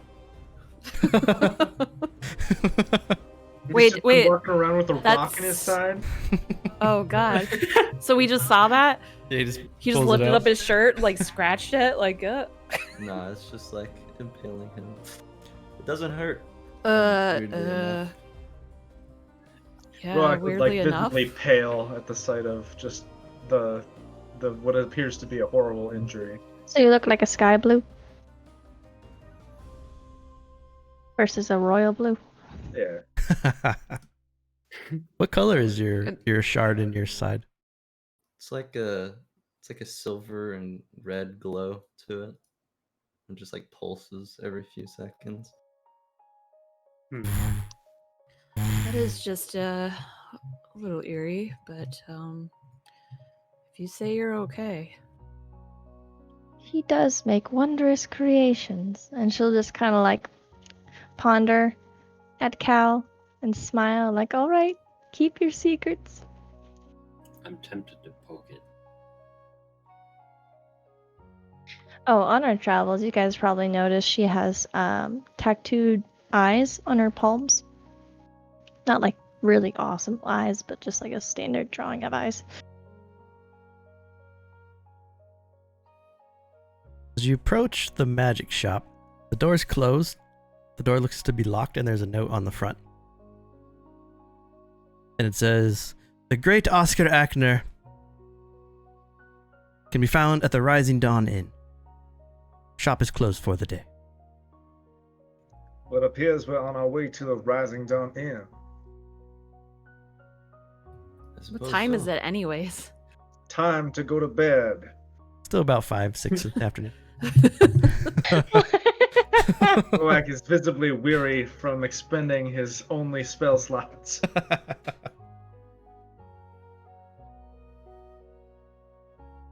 So you make your way to the Rising Dawn Inn. So this is one of the new features where you walk around, you can open doors to make your way through, make your way to 0. And you'll see how the lighting changes by where you move. So just something to be aware of. We get some music on before you guys go in. If you're moving too much, you might see me hit that pause button. That just means I want to describe something that you might be seeing, and that's why it's paused for just a second. But Gotcha. let me give you some music here before you get too deep in there. Before we disperse and rest for the evening, are we to collect in the morning? Are you all going north to Vropia with us? Yes, of course. That's the plan, yeah. All right. May you enjoy yourselves, but not too much. Please find me if you do wish to talk more. So you walk up to the front porch. As you walk up to the front porch, you might hear me describe people that you don't see. That's just because the people that are on the token list are people that have interactions tied to them. But there are random people that are walking around the inn drinking and having a good time. So don't feel like you don't need to try to engage people that you don't see. There are people all over the place. A couple of old timers sit on the front porch. As you start to walk up, you hear them talking about the good old days. They appear to be in their mid-50s, just a little old, but they look to have just came off the farms. But the door is open. Chatter can be heard inside. This looks to be a double-sided inn, which means there is a drinking section on the left, and there's also another section on the right. The section on the left, there's more Ravelry, more clinks, and you can hear mugs being full. But on the right, you can hear 2 violins being played that echoes through the glass doors that are open, or the windows that are open, and the door that's also open on the right, on the eastern side, which is more like a dance floor almost. Okay.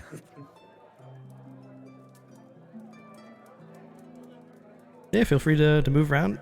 If you want to engage anyone, just walk up to them. Well, I don't know about you guys, but I'm famished. Can I Uga's find gonna the make name her on way. that, note on the door as well.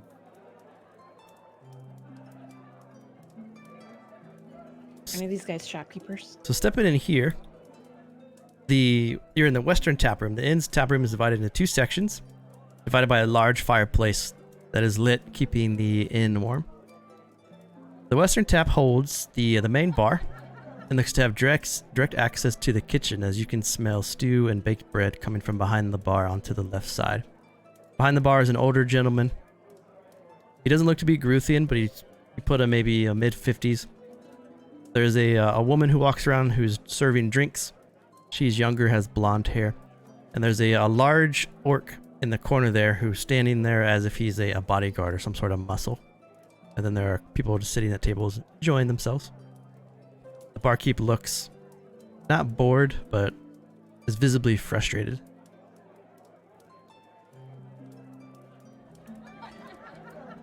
Excuse me, good sir. Oh. What can I get you? What can I get you?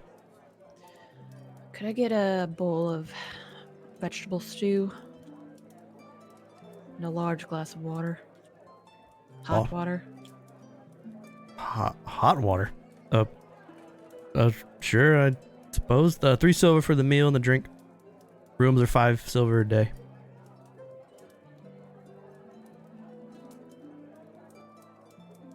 He reaches over, he opens the door, and he shouts into the back, "Maria! Stew! And boil some water!" How many people we have? We have 5. 1, 2, 3, 4, 5, 6. Because I can't count. I'm gonna buy everybody's room for the night. It's 3 gold. Okay. Hell yeah. 3 gold. Yep. Wait. Oh, I couldn't Yeah. afford Okay, I it. gotcha. Well, when you want to get to your room, the door to me right, up the stairs. Rooms have a chest. Keep your goods, but Should be quiet. Sheets are washed daily. Thank you for that. And she nods, and then she's gonna go sit by Rin while she waits for her vegetable stew and hot water. I'm very interested in the elves. Varric is going to go sit by Kel. Ook is gonna look at Ren. Is Ren just staring at them? She's a Think of little more question? couth than that, Okay. but I don't know her if you were interest- fascinated. Okay. Her interest is in them. So as the two of you sit down, Rin and Ook, the two next to you are, one is a smaller gnome. She has reddish orange hair. And next to her is an elf with very dark hair. They look to be looking at some sort of map they have a map spread out across their table. They have bowls of stew and large mugs of ale on the table too. And they're whispering to one another and pointing to the map. Sounds like they might be looking for an adventure.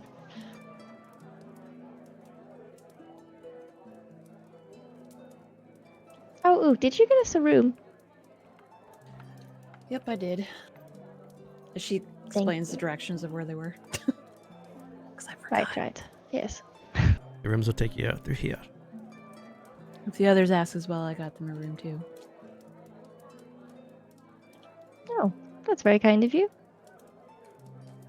I'm surprised you're not up and about, talking to everybody. I don't want to startle anyone, and this is a new town for us, so I figured I would sit and listen. Ah, that's fair. For now, anyways. You have a very patient demeanor, Ook. I try to learn from you. At times, I suppose. The raging bit is very nice too. So, what do you think of those that we picked up there on the road? I'm very startled, actually, because I don't believe I've run into this many animals at once. No offense. But now we're all traveling together, at least for the time being. Everyone going up to Vropia is probably better in groups anyway. But I think Cal seems interesting. I still do not know what a roak is, but I'm sure I'll learn quickly. The little fox that was a human, that's very, very peculiar, especially for you, I believe, right? Oh, yes. That just got me thinking.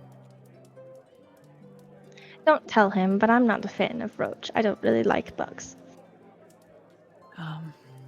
Don't tell him either, but that's actually, like, my favorite food. That's what I thought. I didn't ask. She I was brings a out her little bag. worried. She has a little pouch on her side that she picks up, and, like, looking in it, there's just a bunch of dead bugs and husks. Aren't you going to cook those? Well, I mean, I'm gonna dump it in my soup when I get it. Oh, that's just- a wonderful idea. How do they taste? I don't think I've had one before. Oh, Here, try this one. She puts this. Hilly walks up to you. She puts the soup on the table and a glass of water. That's you can see steam coming off of it. Vegetable soup, hot water. Thank you very much. Would you like anything? And she looks over at Rin. yes, absolutely. Thank you. What type of wine do you have here? The finest Garuthian wines from Sirolo. Oh, you do not have any elven wine then? Or alcohol in general? I think one of the vineyards is elvish owned. If you That's want, quite alright. I mean, I grew up in Antheria, so I understand the ways of the humans. I will take the best alcoholic beverage that is popular in the town. most expensive or the most delicious? Delicious, absolutely. And what is the town's name again? I don't believe I caught it on the way in. There probably was a sign, but I missed it. We are Abreus, named after the great Abreus Abreus. family, currently ruled by Eros. Where is this Eros person? I don't know. The word was that he went into the east, I believe, for some sort of something. I'm not sure. How do you not know? I'm just so busy. And he doesn't come here, so I just do what I'm told. I'll get you your wine, and I'll be right back. Thank you so much. Thank you, really. She rushes over to Varric and Roach's table. Can I get you anything? Fruit. Fruit? Just beer. I think he didn't specify. He was just like fruit. Mug of ale and Fruit. she. I'm sorry, I've never seen your kind before, but you eat fruit. Rainer, do we have any fruit? Go to the garden and grab something. She rushes off. While they do that, Ook is gonna like sneakily pour in some of the bugs into her vegetable stew. As she guiltily looks over at Roach. Make a sleight of hand check. Okay. Can I do a perception check? Yeah, go ahead. Ooh, yeah. It's a pretty good sleight of hand. Let's see if I see. Nope. See if I see. There's like 3 fat cockroaches that fall in. Oh, that's nasty. Damn. Very Ooh. stealthily drop a couple bugs into your stew. Are you sure you don't want some, Ren? It's actually quite good. Oh, did you add the bugs in yet? Yeah. Oh. You can taste it. You look up and you see a Valthera in a dark hood seeing you put the roaches into your stew, and he's kind of staring at you. I'm gonna stare back at him. Gives you like a grin and a nod. I just imagine your profile picture is what's staring at him. Yeah, that's scary. It's that resting bitch face, man. That gives me like a +10 intimidation check, right? Resting bitch face. Is that a new feature? Yeah. No, I think, I don't think I can handle eating a bug, although I will try it sometime. I promise. Well, I always have a good supply. Thank you. I do trust your supply.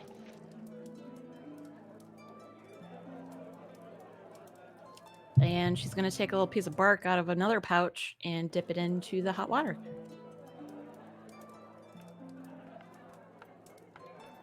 As you dip it in your bark, the server Hella returns. She puts a mug of ale in front of Varric, and she hands an apple to Roach. I'll take it. This do? Yes. She hands it to you like very awkwardly. Like she's kind of scared of you. I'll just put my hand under so she can drop it in. Okay. Whoop. She starts to scurry off and help other guests. I'm gonna reach over and heal Roach. Heal for 8. So you're in the tavern. People are sitting around drinking. The fireplace is roaring. You can hear violent music coming from the other side.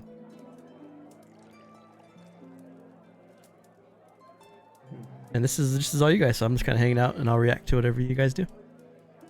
Cal's gonna walk up to the barkeep. Okay. Oh, what can I get you? I would like a beef stew. If you could deliver it to that table with the Rusko.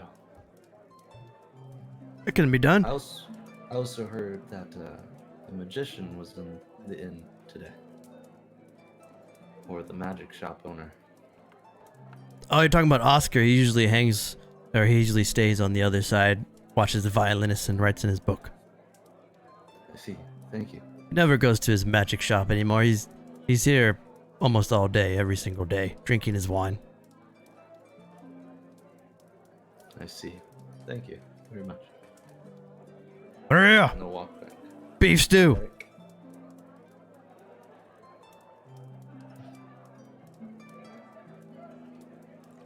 See, his laptop died. Poor Yeah. guy. Poor guy. No. Yeah, no, he's not using Damn. his laptop for video, so it's okay. I'm just gonna put him in here by the table. He actually wanted to be outside. He's back up. I'll eat He's my out there food, croaking, and then, doing tap things. Right. I'll head over to the second part of the tavern. You got it. there like a connecting door? Or do we have to go through the outside? You have to go through the outside over here. Okay.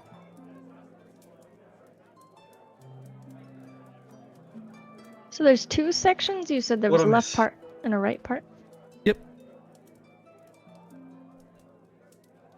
You guys are in the How left do we part right now. reach the right part? You said outside? Yeah, go outside, go to the right of it. Must be over 18.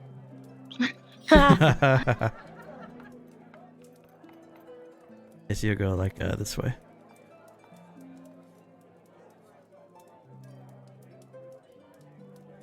So as you guys are, eventually the server rushes over the beef stew, puts it in front of Cal. Food's been served. People are moving in and out in this area. This looks to be a main area for just dining. The stew is pretty good. The wine is excellent. Maria seems to be a very good cook. Based on conversations, in the corner next to you, the gnome and the elf, they keep their voices pretty low for the most part. The two farmers at the middle table, two Gruthian men, are very loud and are just complaining about their day at the field so far. And then the Valthera in the dark cloak doesn't speak and just kind of sits into that back corner and just kind of watching around him.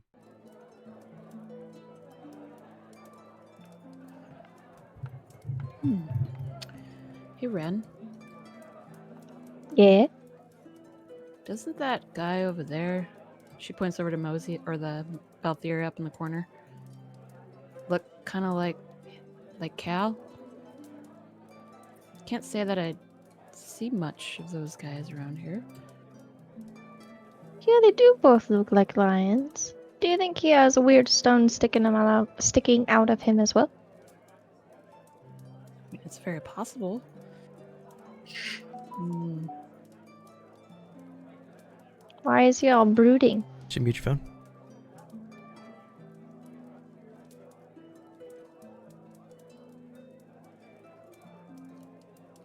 I don't know. Maybe you should go get Cal. Go get him and bring him over to this table. Okay. I gotta drink my tea before it gets cold. Did Cal didn't leave yet or anything, did he? Nah, he just ate the bowl of soup in 3 bites. So he's not- What is the Tad doing outside? Rowick's just been kind of keeping to himself. He's not too big on making himself an object of people's vision, I guess. So he's keeping to himself outside. Though he's getting pretty hungry. He's smelling bugs for some reason.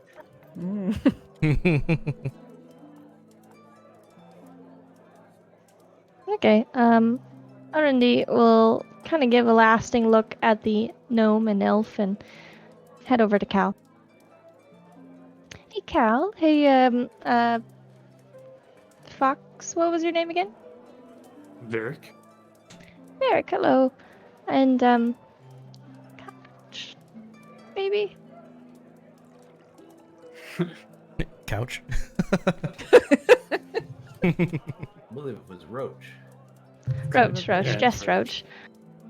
Yes, I'm sorry. Forgive me, please. Thank you. So yes, Cal. There is what appears to be a very similar person to you in the corner over there. You could probably see. Yep. Yes. So Oak and I were wondering. She points over to Oak, if that person would also happen to have the stone sticking out of them as well. I'm not sure. I was gonna go ask him a few questions after I finished eating, actually. Would you mind if we tagged along? Sure. Ook is You very would mind, visibly or pointing over Go to for him and pointing at his side. well, would you would mind if we tagged along? No, I'm sure some people wouldn't mind deceiving me. So, an extra ear will Oh, be great. helpful. Thank you so much. Thank you. Okay, let me just go grab Ook. Varric And is she going would to move relay. to Roach's Yes, table. I'm coming. She picks up her bowl of bug stew and she's kind of slurping it as she follows behind them. I'm gonna approach Ren would take a quick look at the map that's on the table while walking away. brooding lying. Make a perception check. Yes!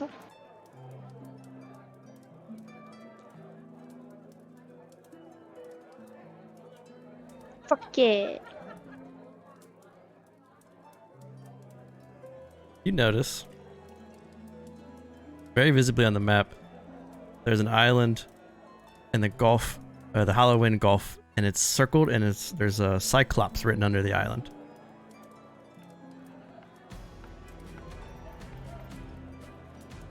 Dylan9669, thanks for the follow.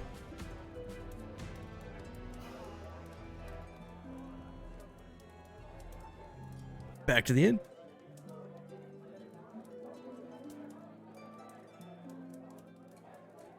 As you are walking, slurping your bowls, and walking towards the Valthera sitting in the corner with his dark hood, the closer you get to him, the more that you realize that he is not as golden and as vibrant and bright as Cal. He is a little bit more of a darker, sullen look about him. And he kind of looks up, a little sneer.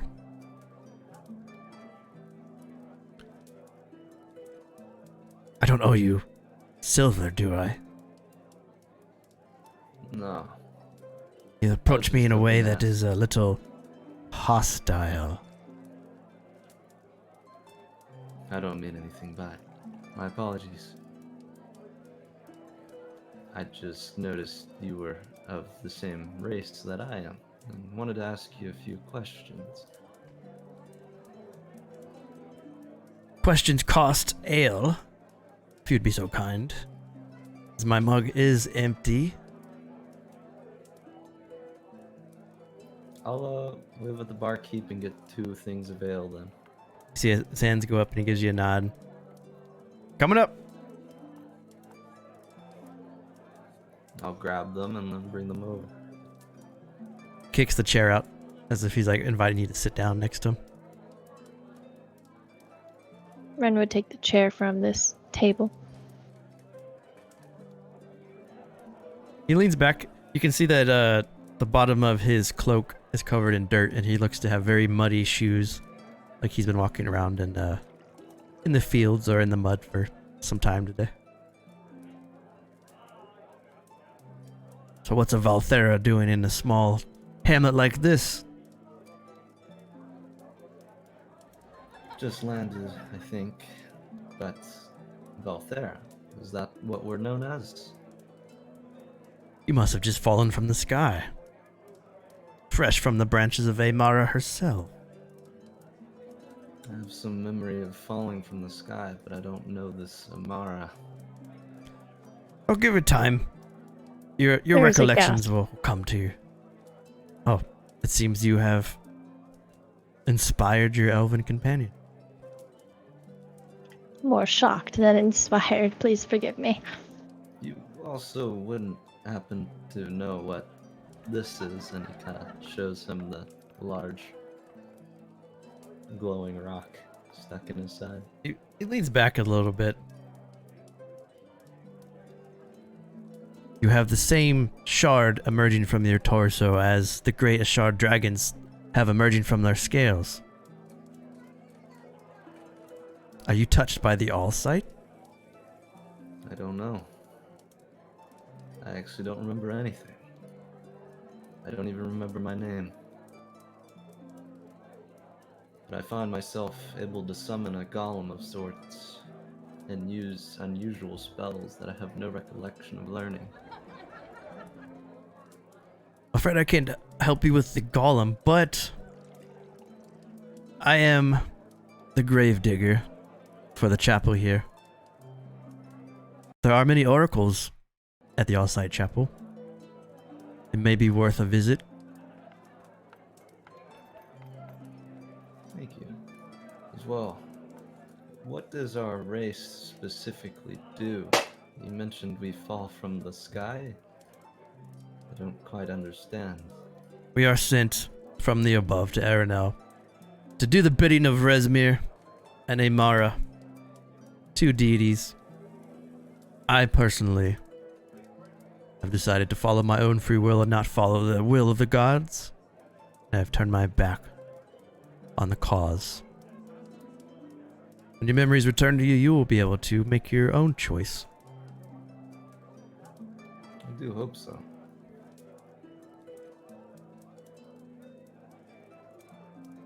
Thank you for the information. And I'll leave him like the second thing of ale as well, and stand up. If, before you go, I did mention that I was the grave digger for the church. You all seem to be pretty able-bodied compared to others that I've seen in the area. The guards here are not plentiful enough to help when needed, but at night, when the oracles are sleeping in the great central temple, I have been chasing away these strange cloaked figures, and maybe if you're close by in the area, you could just swing by at night by the graveyards and just being someone who may be touched by the all-sight themselves, maybe you could just check in and make sure the oracles are safe. Make sure the temple is safe. If you do chase away any of the young hooligans, I would gladly pay gold. I look back at the other two and I say, I wouldn't mind helping out while we're here. If you guys want to join me. Oh, I yes. may not be a part of the Imperial Dragoon army anymore, but guarding the Empire is still my duty. Shouldn't be any commotion, just chase away the youngsters and make sure they don't defile any of the statues or the gravestones. I see. Well, we'll give it a look. Thank you for your time. He nods and walks back towards the other bunch.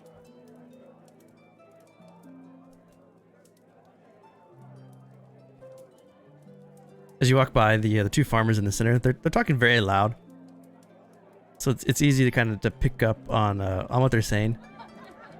And you hear, "This isn't the first time that Eros has abandoned his people, searching for good times in the wilderness. If he comes back this time, maybe we should find another able-bodied soul to lead Abreus and become the 6th great city of Ulkadia." And then the friend across the table says, "Don't speak so loudly. If Eros hears us, he will surely cut off your lips."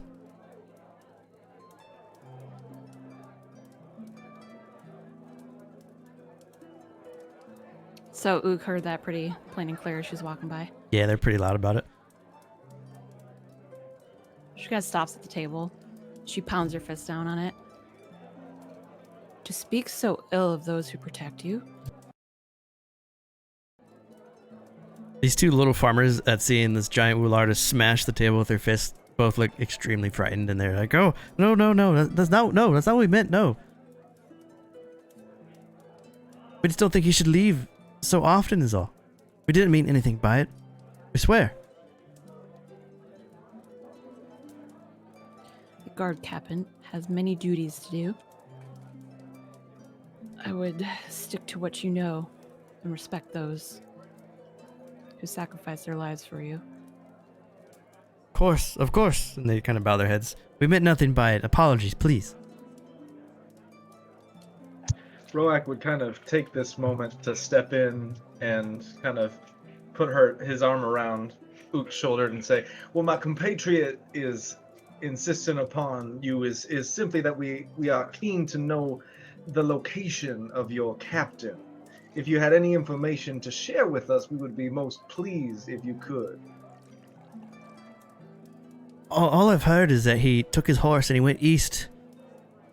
That's all I know. And he's been gone for almost a week now. Anything else? Anything that might stir you? And Roak kind of leans in closely, hoping that they're not keeping anything from him besides the fact that he's just been gone for a week. Oh, no.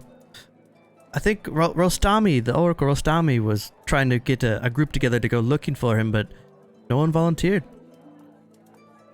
Where might we find this oracle? He usually walks the city, sleeps over at the All-Sight Church during the night, but he's very active in the community.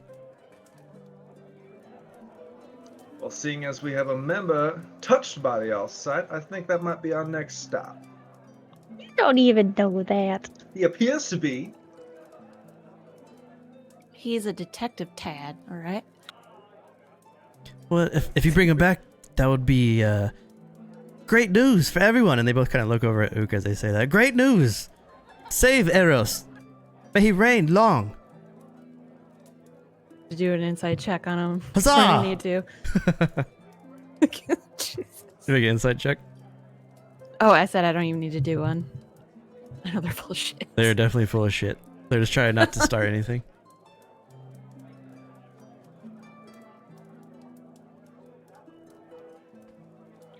On her way back to the table, Ren would try to listen pretty closely to what the elf and gnome are saying instead of looking at the map again this time. Make another perception check.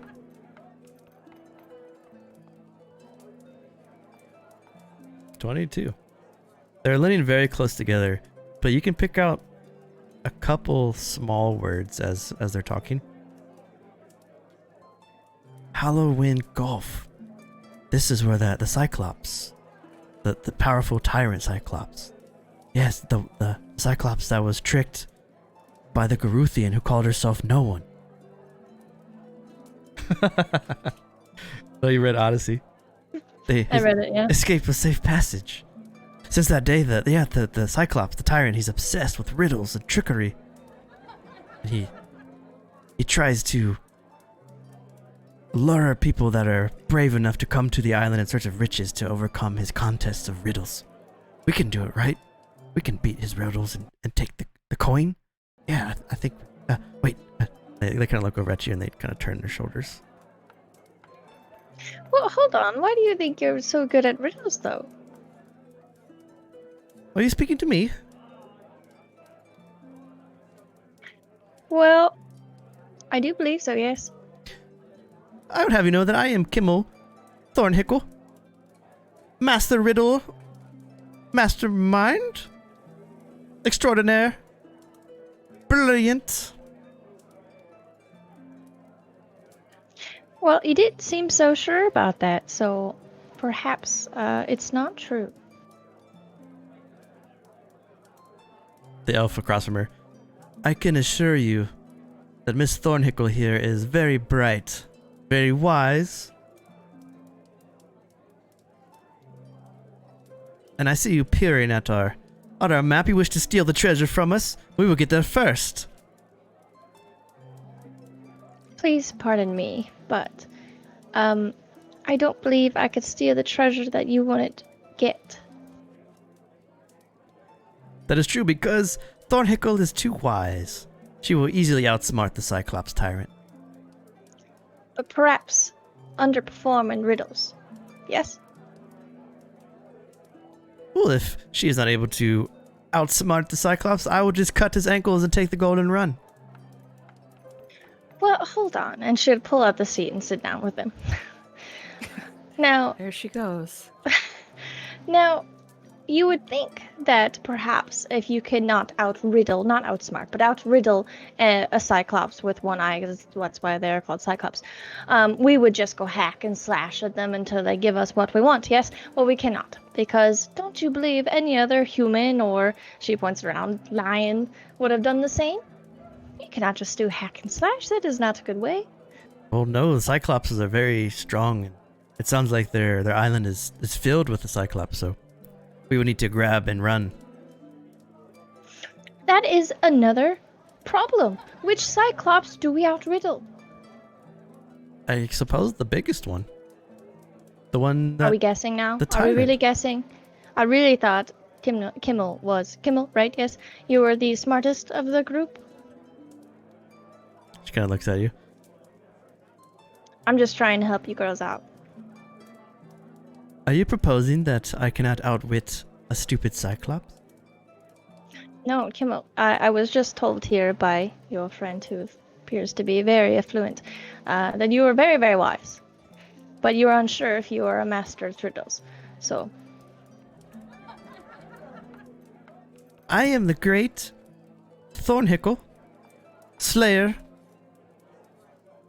of the broken-beaked griffin who plagued the plains to the east. They shouted my names in merriment and raised ale to me many months ago. And the next on my line of adventuring will be to overcome the tyrant Cyclops. And I will come back to this small little inn, adorned in gold and silver. And you will all know that I am Master Riddler. Okay, hear me out. We've started this conversation with the false title. That doesn't make for great impressions, but I understand the need for, boasting yourself up. But now we went from one terrible plan to the next terrible plan to you probably hoping that you get the Master Riddle's title by trying to outsmart a Cyclops that is probably smarter than you both. So now, listen to this. Listen, hold on. I know it But sounds she's a bit, eating egregious. bugs behind you. It's disgusting. There is vegetable soup in those bugs. So, what I would like to I'm propose- sorry. Would you like some? Ah. Yes, my dear. Thank you. I am quite famished. She's gonna offer some to Roak and the other two. But Okay, so yes, I do propose that my companions and I, as you can see, there are various animals about. these are delicious. Dear. Thank you very much. oh no, rat juicy. Yes, well. Ooh, try they- this one. My God. Do you think you could outriddle the Cyclops with these companions behind you? Well, not just these two. Where did you say you found these? I can outriddle anything with my axe. Well, okay, so hold on, Ook. I just talked about the hack and slash method. Probably not the best. However, I would like to suggest that we, Eric, come over here. Try these. group of animal species, if you will, intelligent as they are, they're around the room. You can see.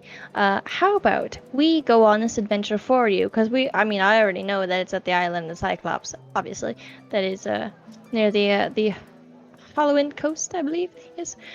We'll do this quest for you, and then we will win because we do, and we will take the treasure and come back and bestow you the Master of Riddles, Kimmel, the Master of Riddles, and the highest of wits. Yes, something, and you can take some of the treasure. But I will not And- have the title. You would, because we would tell you have the title, and that's how people get the titles all the time. So we split the treasure, and I am known as the one to have bested the tyrant. Absolutely, because all you have to do is tell a few bards, and then suddenly they're singing about you, unless you're a bard yourself. Make a persuasion check. Here he is.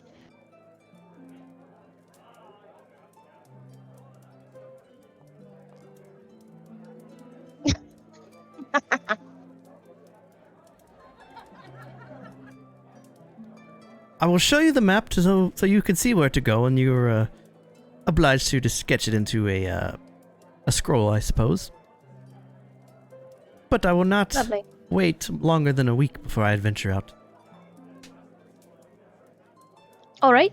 So we will wait about a week and a day, and then we will come save you. And when you make your way to the island, be sure to bring some sort of naval vessel to cross the waters. You will see me on the island, standing atop of the Cyclops' riddles, victorious, with a bag full of silver and gold. I do hope I see that. That'd be very nice. Well, thank you, ladies. It was lovely talking to you. I must continue with my bug-eating companions. Yes, please have them squish their roaches away from our table. Well, we actually do have a roach, and he is not a roach. It's very interesting. You should talk to him. She looks Or her. past you into the corner, and Cal, Varric, and Roach are all sitting there. She looks at the gold Ganthy. Ugh. He can just stay away. I sometimes think that too. Ren, even though I was listening, I missed a majority of that. Did you just sign a verbal contract with these guys to No. go to an island? Not really. They declined my offering. But it sounds like they're going to be in lots of trouble, and we will need to help them eventually. All They right. are out of their depth, as are we, if we keep acquiring more and more side quests. Well, we do what we must. We must keep those of the Ulkadian Empire safe. Keep in mind too that I'll always load you up with side quests at towns, and then you just pick what you want to do. What exactly is your goal there, Mr. Roic? I seek to Roac. know all there is to know, and ask questionable questions that need answering.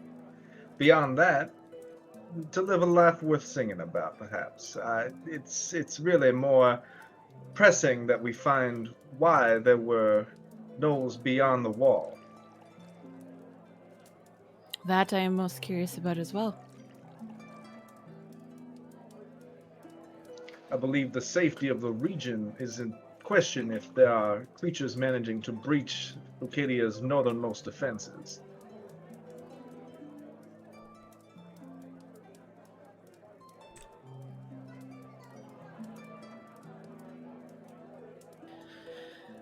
There's quite a lot that has happened this evening. You only been to one side of the inn too. I know. I feel like I need another cup of tea. I'm gonna approach this group. Okay. I say, I'm gonna go check out the other side of the inn. I'm gonna speak to the mage, and then I'm gonna go to sleep. If you guys want to join me tonight, I'll be heading to the graveyard to poke around for these masked and hooded figures. Ah, yes, if it finds you more answers. Anything for a little bit of gold as well. I don't really have much. I think Cal's gonna leave and head to the other side of the inn. Got it. Red's gonna follow. Okay.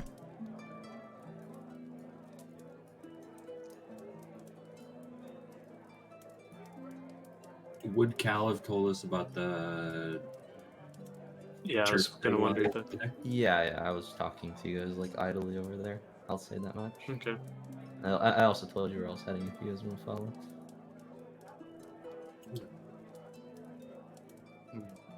All right. So Cal, as you step into Outside? the eastern part, yeah, the door's over here.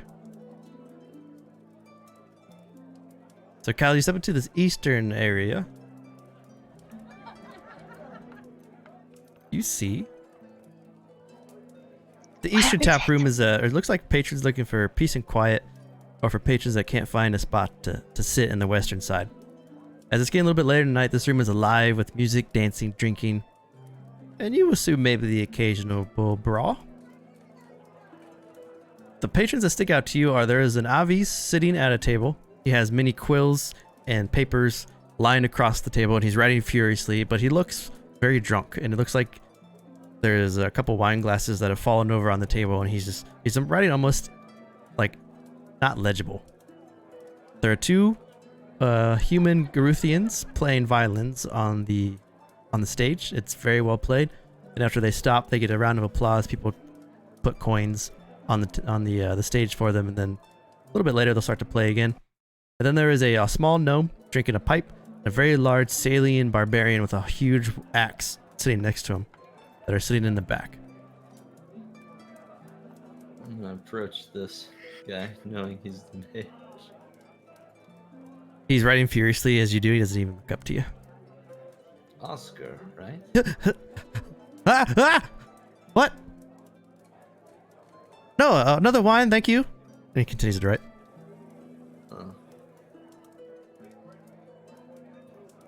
Jeez. Looks up again. You haven't moved. Wine. I'm no server, I'm sorry. Apologies. Can I interest you in Yeah. buying me a wine? Perhaps after you answer a few questions. Certainly, I suppose. And if you click on him now, you should be able to see his magic wares that he carries with him when he walks. And just be careful too, because if you do try to buy them, you will buy them. Oh dear. So for those watching on stream, he carries these.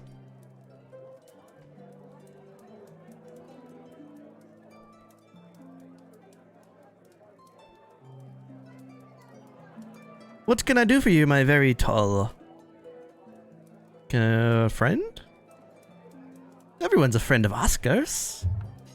I was curious, since you're a master of the magic arts, if you would be able to help me with something. What I do is I Almost. curate and I help and I help. And he hiccups. I curate and I help. Thank you. He kind of wobbles in his So- chair.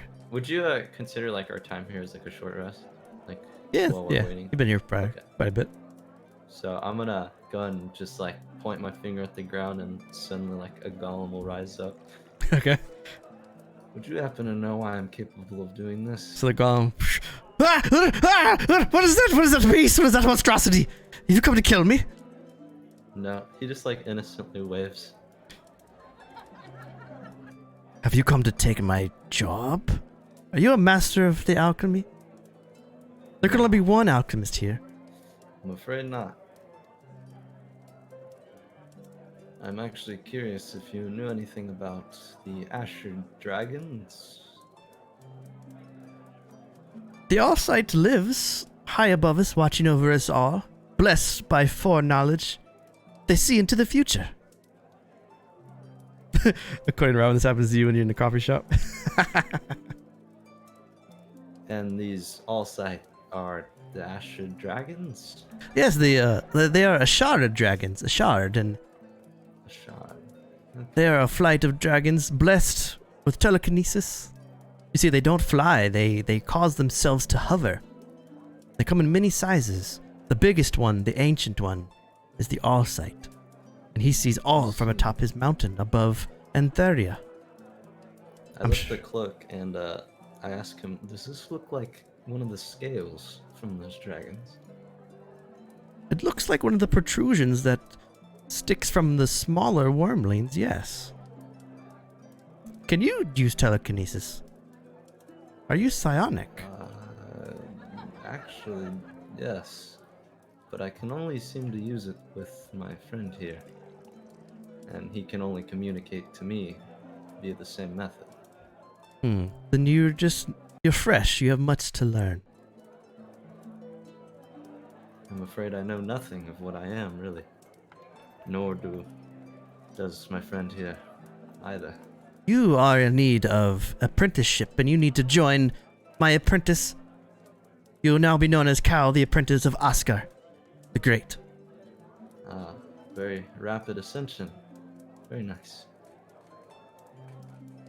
Your glory from this point on will be my glory, and my glory will also be my glory.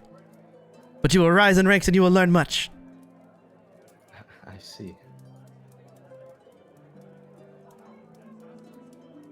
So, is this golem related to this strange rock in my body?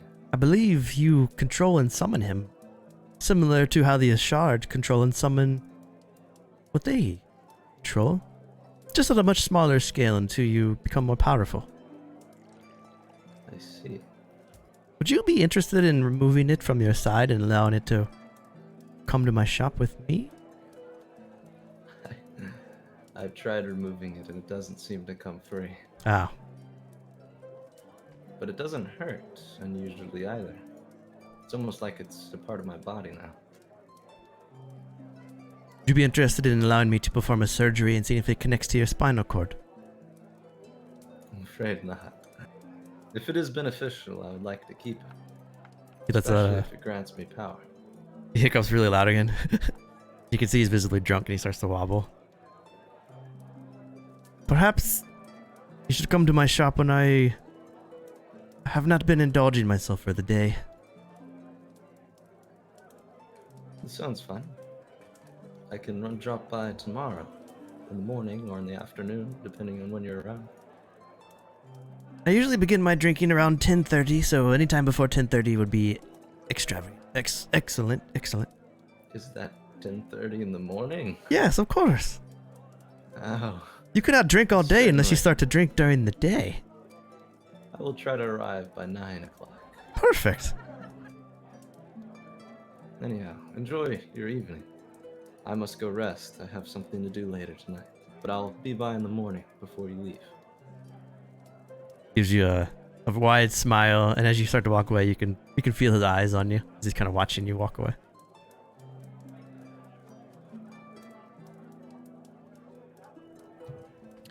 Before I was to depart from the other side of the inn, I wanted to approach Roach. Okay.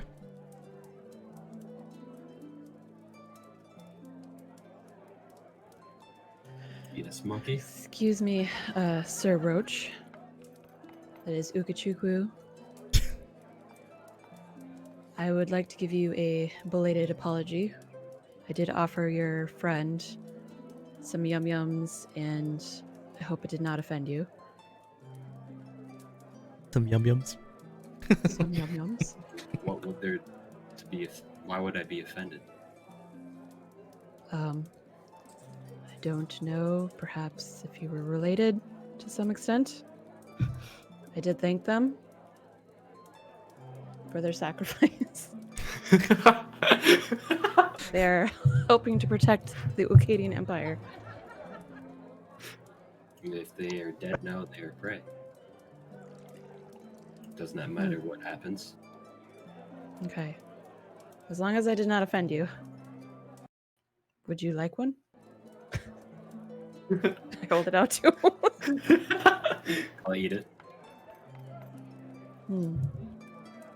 Friends. She nods to you and she'll walk away, and then that's when she goes and follows the other two to the other room. I don't understand. Does she not realize insects eat each other all the time? I mean, you're not even considered an insect anymore. You're an insectoid. More humanoid than insect. That is right. Should we go to the church and scout out a good area to watch from? I think that'd be the best idea, yeah. You want to come along? I look over at Rope.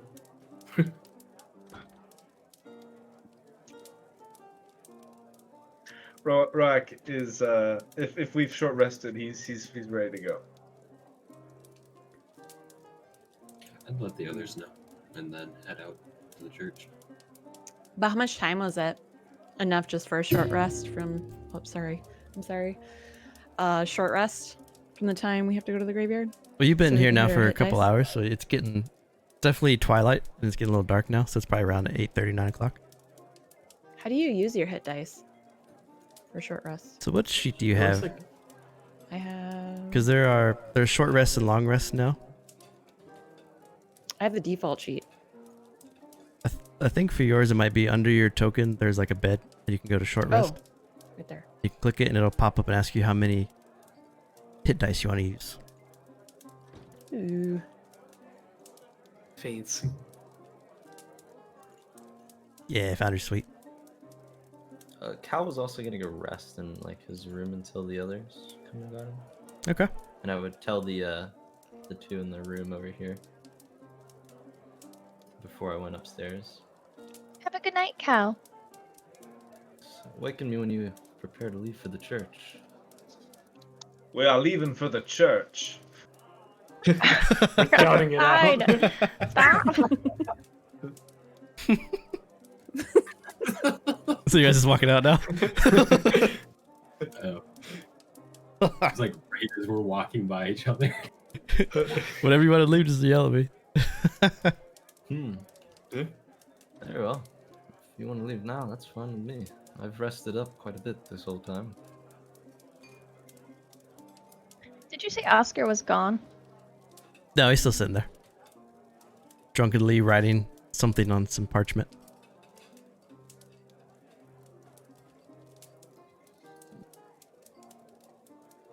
I've talked a lot. I don't want to take people's time from doing something. Now's your time. So, Avis, Oscar, was it? My companion was talking to you. Oscar Ackner at your service. Lovely to meet you. I am Alrendi of the Sun Elves near Antheria. And she'll hold out her hand. He grabs your hand, looks at it, pulls your palm in. Now, I do get a very strong aura from you. Do you have magical items upon you? I do have some potions. Are you interested in my wares? Probably another time. I'm more interested in your knowledge. Luckily, everything has a cost. I did once hear that time is money and information is money. So could I give you my time for your information in the exchange of currency? You can have information if you buy me some more wine. Yes, I could do that. That's fine. Not the cheap wine now, please. I have a high palate. I understand, Oscar, that we had an agreement before you set the standards of which I am to set then.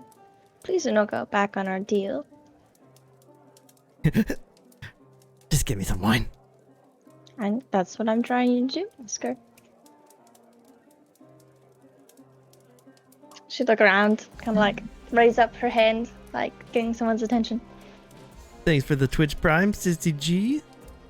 9 months, holy shit. 9 months of streaming.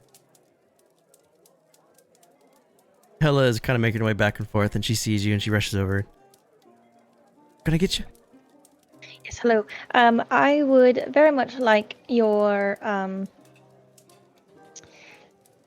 let's see. Probably a wine that's probably a few copperish pieces. 20 gold For wine, this. please, Hella, thank you. He's not paying for it. Thank you.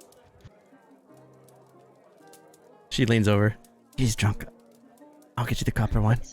20 wine it is, Oscar. I'll be right back. Wait, come back. What? Water it down. Okay. She kind of laughs.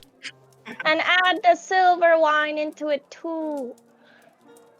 She scurries off. She's a lovely lady. Your glass of 20 gold wine from Sorolo itself will buy you 5 minutes of my time. Don't forget about the silver wine that she also added into it, though. 7 minutes of my time is now yours. 27. You misspoke, 7 Oscar, minutes I'm of sorry. my time is now yours. 27. I keep hearing 27. She walks down and she puts the goblet down. He takes a look at it. He swishes it for a bit. Takes a drink. This is delicious. Right, 27. Okay. But before you begin, So- did you know that I just made an acquaintance with a Valthera in these parts? With a shard sticking from his side. And he is my apprentice now. I didn't know the apprentice bit, but I do know Kyle. He's traveling with this group of other animals that I seem to have collected. But on the other side of this lovely tavern is another Valthera, and he is absolutely perplexing. He is. Oh, you speak of Mosias, he just digs graves. He's not as special as our other friend, who has chosen me, of all people, to guide him in the All-Sight's light. Because I am a genius. Was it one name that you said there in the beginning, or was those a few different words? The only word you need to know is that I said I am a genius. 6 minutes! Okay, yes. I believe we are still at 7. So, Oscar, I was wondering, this all site that you speak of. Now, I do believe that the first true site of everyone was the creator, the great architect. Am I wrong? You speak of Almundoon himself. Yes, I do. He was the first creator, yes. But now he And- is gone. His body around us, everywhere. His body is around us, He's and even in with this that, wine.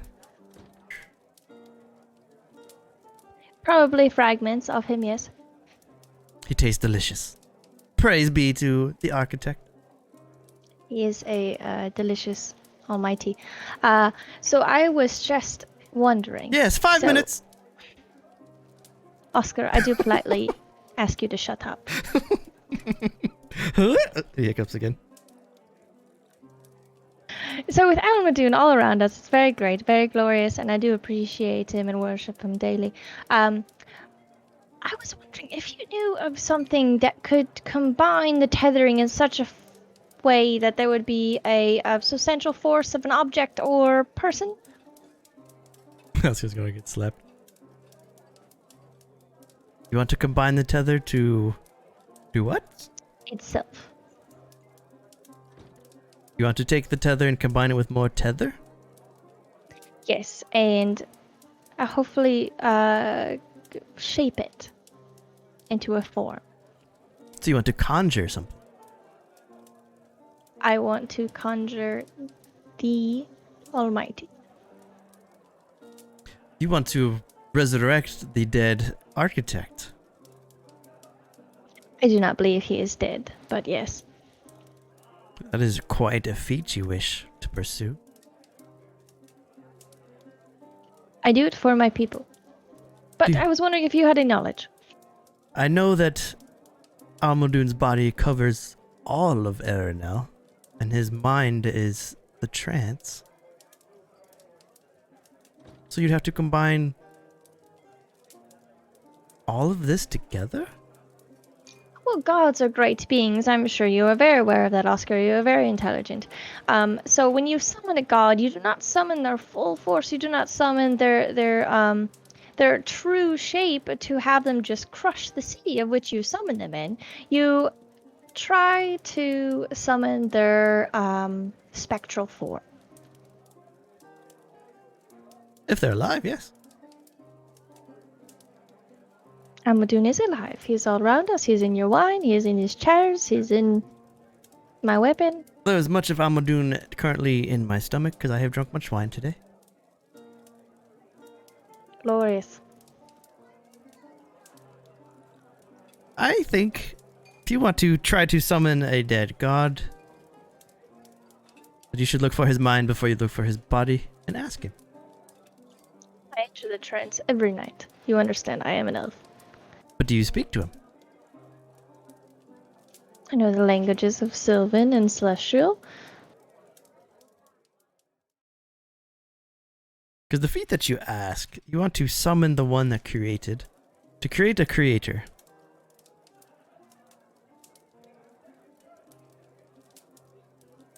I think if others would have known how to do this, they may have done it already. Much more powerful mages than you or I. Unless those others believed he is dead and cannot be resurrected. Well, that's true. Or they don't want to resurrect him, maybe. You just gave me a glorious thought. Thank you so much, Oscar. I do believe our time is done. Farewell. You can always buy me more wine for 5 more minutes. You're very unpleasant to talk with. I am sorry. I must go.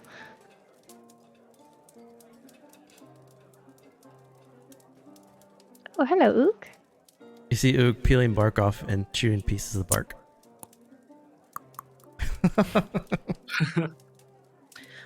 Oh, hello.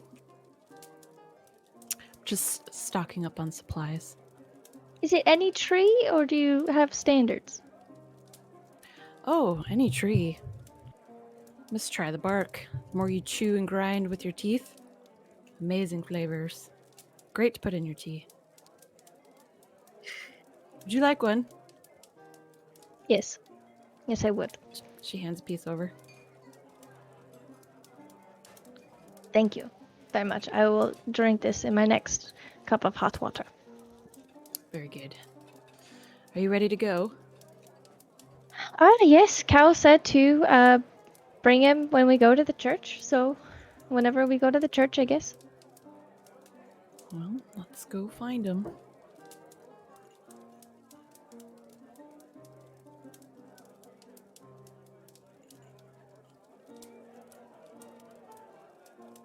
So the 6 of you are now together at the end. It is a little past 10 o'clock now. So it is dark. So for those that don't have dark vision, Roak and Oak,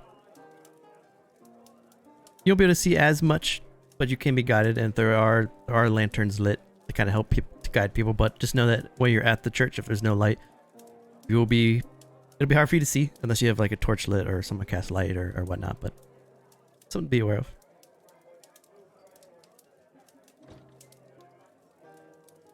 But you want to travel to the chapel? Okay. It's gonna take a sec to load.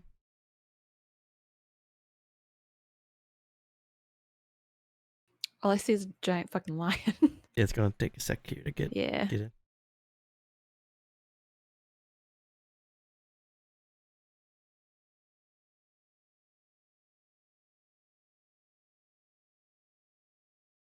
Try to reset my game. Taking a while for me to get in.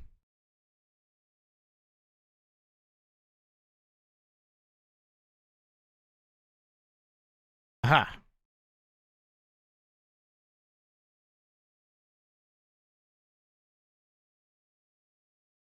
Okay, so you'll notice that it's very dark.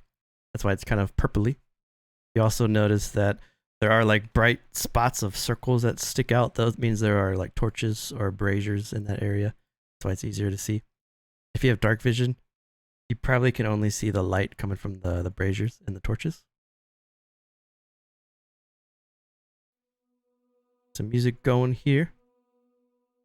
This is a pretty large map too, so you could zoom out and you can see kind of how big this thing is. So if I wanted to say light a torch and just equip that, how would that work? Do I get vision if I do that? Yeah, you want to light a torch? I do. So whenever you want to light a torch, you just yell at me to light one, and there's a button I'll hit on your sheet, and it goes like this. Awesome. Keep in mind when you light a torch, if there's people around you that they can see your light. So it makes it a little bit hard to sneak up on people if you have the light, but being able to see is pretty important. Now, you make your way to the chapel, the Church of the All-Sight. It is night, as Roak lights a torch, allowing him and Ook to see. You see mass graves for the downtrodden, individual burial plots, family tombs, showcase a combination of sites that honor the dead here.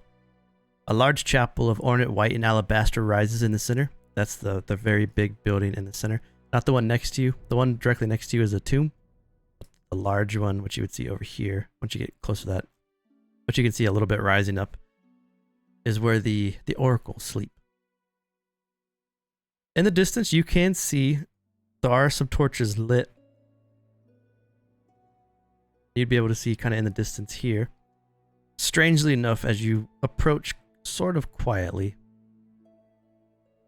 inside the graveyard, a lion lies prostrate atop a sarcophagus, lit by a pair of burning torches and standing sconces. Nearby, a hooded figure examines a group of 4 robed statues. The lion looks to be tired, unconscious, restrained. The lion does not appear to be like your Valthera companion. It is a very large lion with a white mane. And for reference, looks like this. Is that a beast that's commonly seen in the Empire? It is a beast that's commonly seen over by Kira, and you know that the Kyrians, they like to send their children when they're becoming of age to go into the old woods and try to kill and bring back a lion as a proof of becoming an adult. So they are common to the west in Ulkadia. But the group, from your vantage point, can all see over towards where this strange happening is. And then around you there are various tombs. Because you are still in the city, so you are like at a graveyard and like a chapel. It's just dark out, it's just night.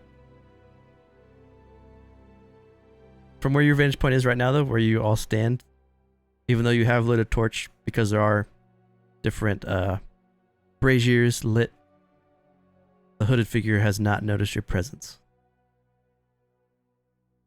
So what would you like to do?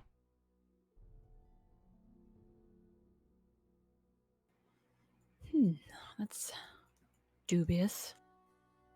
Doesn't seem like your typical child's play. Well, was the Valthera still in the inn when we left? He was. Alright, I will... Well, if anyone else approaches them, I'm going to stealth a little bit behind. Give me a stealth check.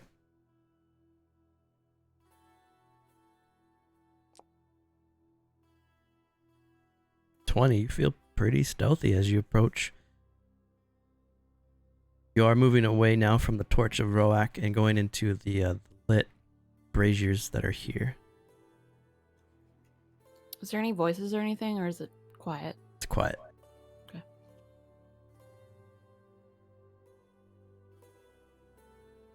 Just the crickets chirping around you. Every so often you can hear revelry and shouts and laughter coming from the end that you left.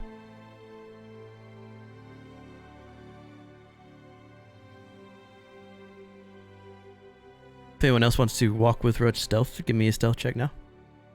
I'm not Yep, fucking stealthy. doing it. I'm sitting over here. I'm peeking around the corner. Varric with a 17, got it. I'd move up behind this thing too. That's... Ren with an 11. So Roach, as you get a little bit closer now, staying into the shadows, you can hear this voice. Just like before I get going, what do you guys think of this dynamic lighting? It's pretty wicked, huh? It's pretty That is cool. pretty sweet. Yeah. Yeah. Here. It has been years since they took their poison. I am here to oversee their return. This great fleece-maned lion will serve as a sacrifice to bring them back. Can I hunter's mark him? Sure. He pulls out this very well-made, golden, ornate, jeweled dagger. And would anyone be opposed to me shooting an arrow at him but not hitting him? Are you asking? The Varric, who is close to you? It'd be Varric Cal and Cal. I'm not opposed. He doesn't seem to be doing any good. So that's a yes. I mean, I don't know the customs, so go ahead. With this blade! And he starts to raise the dagger. I'm gonna shoot an arrow at his feet. You sure you're purposely trying not to hit? Yes. Okay. So the arrow slams into the ground. He looks at it and he takes a step back. And as he does, these two more robed figures emerge from the shadows around him. He turns about facing, looks kind of in the direction where he thought the dagger was. Show yourselves! You will not take my brothers and sisters from me. Alright, I'll swap out my swords. I'm gonna motion to Roach to hold. I'm just gonna send the golem for it. The golem walks out. What devilry is this? He's just gonna stand there and look at them. Speak, beast of the night. Can I try and speak? Do it. I'll be in the darkness, but I'll speak. Why are you here? The devil speaks to us.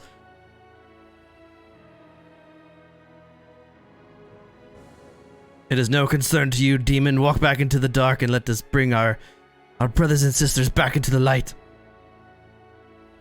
They have done what they needed to do. They have taken their poison. They have served as petrified beings for years now. They are ready to come back. The Satsil have taught us much. This blessing will be in their name. What was that name? Satsil. Satsil. That's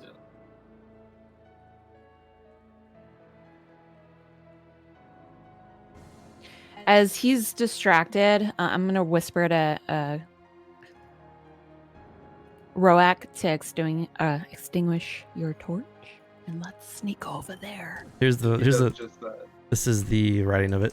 Satsil right there. while they're I did not spell that well. figuring, I'm gonna go ahead and cast this.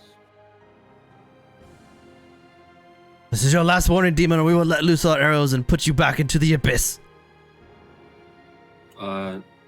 Why must it be done here? Charge him! They're gonna roll initiative.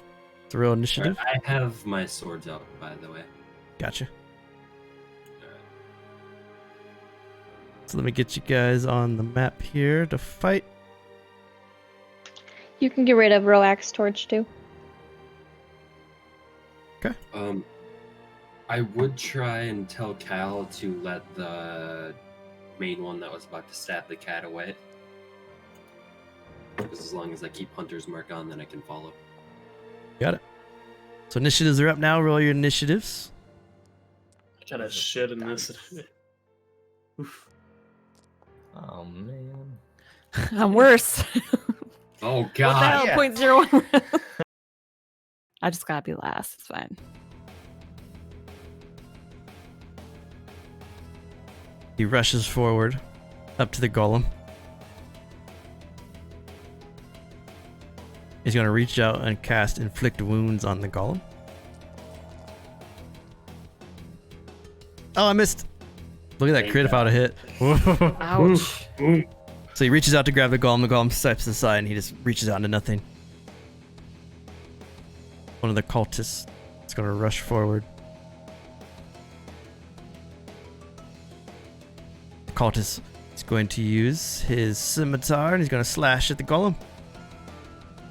15 for 2. Goes to Roak.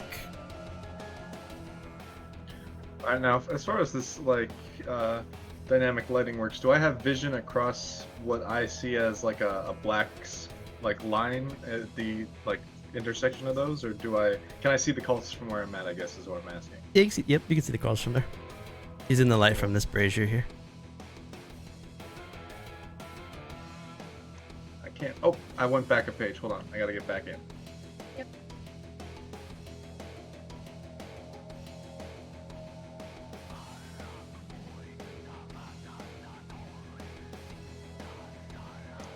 Alright, hold on. I'm getting back in a Foundry. You're okay. Cool. So let's go ahead and hex the closest cultist. Got it. That one there. Well, if you ever want to ping too, it's you just hold down left click and it'll ping. Got it. Alright.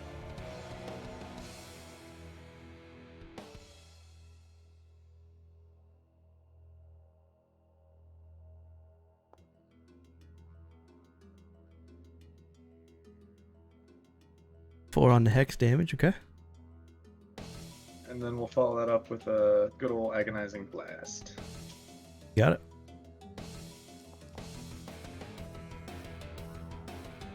Twenty hits. The cultist for 15. The cultist rushes forward, swings its scimitar at the golem and misses, and the Eldritch Blast just smashes into the side, killing the cultist. Alright, and that's my turn.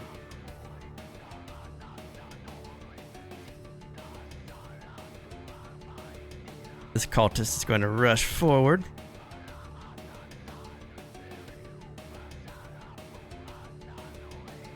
He's going to take his scimitar and he's going to stab it into the subdued lion. And as it does, the pillars around the lion begin to shake. Roach. Well, I'll just leave that to the other person. I'll do this though. I'll approach there, and then as I'm walking out of the darkness, I'm going like. And I'm, That's scary. It's Jason. Coming out of the darkness. Yeah. I'm gonna swing at him twice with my swords. Got it.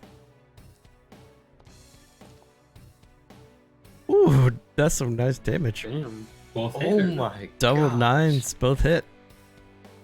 He's looking pretty rough after those From my attacks. Hunter's Mark. Hell, I'm trying for non-lethal. he's still standing, but he's looking pretty rough.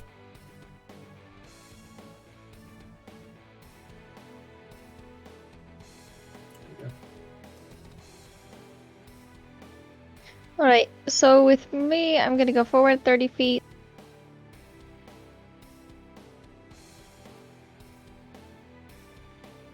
And then, as I want to prepare my action of spare the dying if the animal lion goes down, Okay. and try to stabilize him if I see that he looks dead. Okay. As a bonus action, I would like to don my shield, and that will be my turn. Cool. Do you keep an eye out on the lion as you pull your shield out and set it up? Cow. I'm gonna go and just shard shot the cultist that is the farthest away. You got it. 22 hits for 3. And then I'm also gonna have Zero move.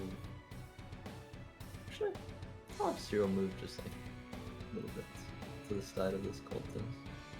To not provoke any opportunity. Yeah, I have inspiration. Okay, I'll give it back to you. Alright, and that'll be it. We refund Galko's inspiration real quick. Should get it back now. So as the cultist in front of that lion jams the dagger into the lion, a little bit of blood splurts out, hitting the statues around it, and then the shard shot slams into the cultist's side. He's still standing. Looks a little rough, but not terrible. Varric.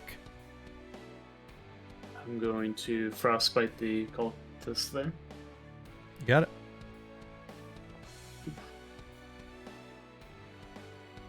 Con save.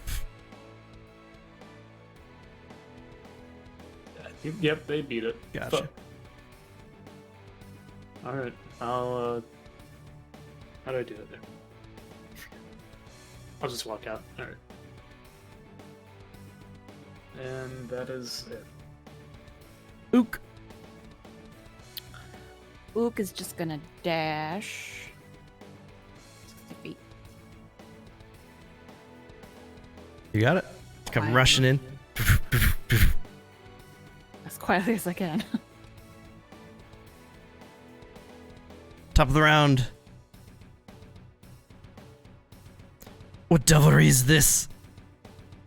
He puts down the dagger on the ground. He puts his hands up. You all come from the shadows. I'm just trying to free my brethren here. Don't kill us. That's his turn.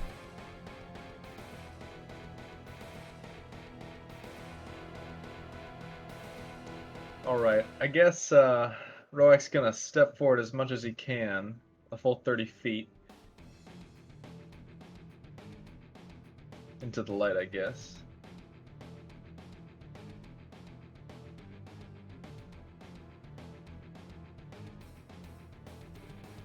And he'll make that hex jump to the cultist that just spoke, and give disadvantage to wisdom.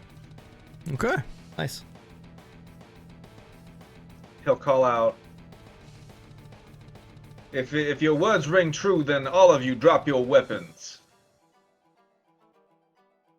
And that's my turn. Okay. So, coincidentally enough, right after your turn is the cultist in front of the lion. The cultist turns. Don't hex me, bro. The cultist turns and looks over at the, looks to be like the head cultist, and the cultist nods and he drops his dagger on the ground. So if you guys want, I can end combat here and you can speak, or you can do what you think. We can keep rolling or we can keep going through the rounds. Whatever the group wants to do. But they have both dropped their daggers and their scimitars. I say they're unarmed. We have no cause to continue slaughtering them needlessly.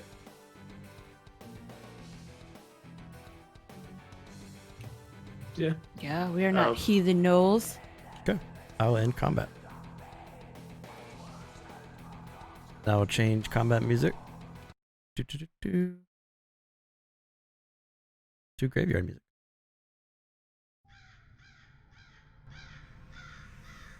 Graveyard music would have been appropriate if we killed them all. Yeah. I will put away my weapons, and I'm gonna over to this one and I'm gonna kick his leg out and bind him Okay. with some rope. Tricks gifted to 5 gifted subs. Thanks, man. Thanks so much, man. Wow. Damn. Rico, Random Doom, Thomas, Hale, Pacifist, and according to Robin, congrats on the subs. Give Trick some loves in Congrats, y'all. chat. Give Trick some love. Enjoy the I'd like to emotes. Sorry. Go ahead. Sorry. Nah, you're good. I want to cast healing word on the lion if he looks hurt. I don't know if he looks hurt. I know he looks subdued, but He's a little hurt because he took that one dagger strike, so it would heal him. But he looks Sure, he let's looks do almost that. like he's drugged Oh. too. Like he looks like he's not completely tied up, but he doesn't look like he's all there either. He's kind of like goofy. I'll just hang out with him. I think. When you heal him, he looks over at you a bit. I'm gonna assist Roach if he needs any assistance. If the cultist tries to resist. Thanks for the follow, according to Robin. I don't understand why you would come here. We're just trying to free our brethren here. They've been statues for so long. It gives you no right to slay an innocent beast. But a sacrifice must be made to free 4 others. Before you go on this self-righteous rant, why don't you tell us what sect or cult you're part of? Your answer will decide our next choice. We heard from the Satchel that if we would just follow these simple rules, we would be blessed the same way that Kava blessed them so long ago when they were removed, when the Ashar dragons came here decades ago. They told us if we would just follow these rules, drink this concoction, spend 5 years in petrification, and then freed by the blood of a beast, we would come back stronger.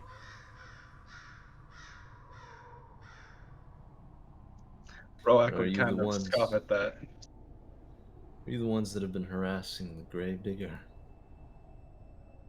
We don't harass him, we just come and we bring the beast and we shoo him away, and then we bleed the animal and the animal's blood covers the statues, and then our brothers and sisters, they come back to us.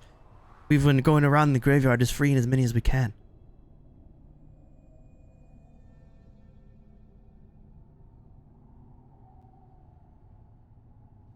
I do not wish this beast to be harmed. Well, then perhaps After we a can get moment. another beast? No. There is a den of gnolls close by. Maybe we can just use the blood of the gnolls and Probably. let this lion be free. Is that agreeable with you? We can't let our friends stay like this. I imagine you should have chosen a better spot to petrify your friends. I guess that is so, but under the guise of the oracles, unknowingly, they have no idea that they're here. And they're close by, we can watch over them. Make sure nothing breaks. I'm not sure what happens if a statue breaks that's been petrified, if they just come back with a lost limb. Perhaps you could use some of that healing magic on me as well. Yes, I suppose I could. Wait, before we continue, you said a den of gnolls is close by. Yeah, to the west of Abreus. They're a beast, right? And you don't mind if we use their blood? I see your markings, Dragoon.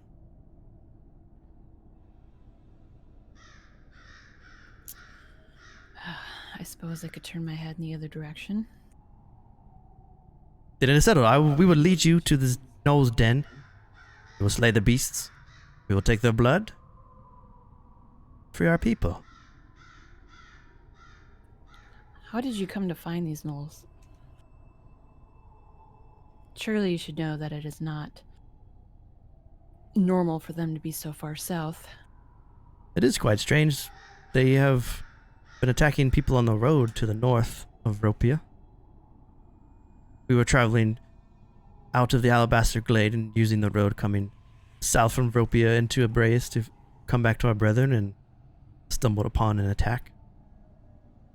The one that you slain followed them to the den, but I also know where they are.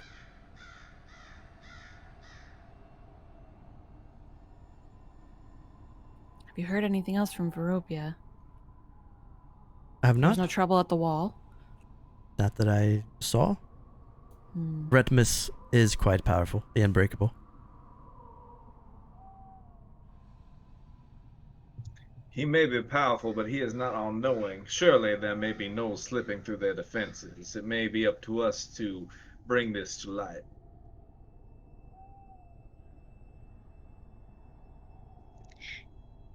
Could I just stop your bleeding? Because, I mean, as long as you don't get into another fight, I think you'll be alright. Would be appreciated. Alright. Perhaps Could I do as a a... medicine check? You want to just stop the Yeah. bleeding? Yeah, make it a medicine check. D10. No, he's still bleeding. That's fine. Hey, Ren. You drew a map earlier. Yeah. Perhaps you could get the location of this gnoll den. Yeah, probably. So if I open up this drawn map parchment scroll here, Mr. Cultist, could you draw where the gnoll den might be? Of course. You have a quill? No. No matter. Just bring it here. And he dips his fingers into the large cut on his side. Yes, I am sorry about that. He marks on the map.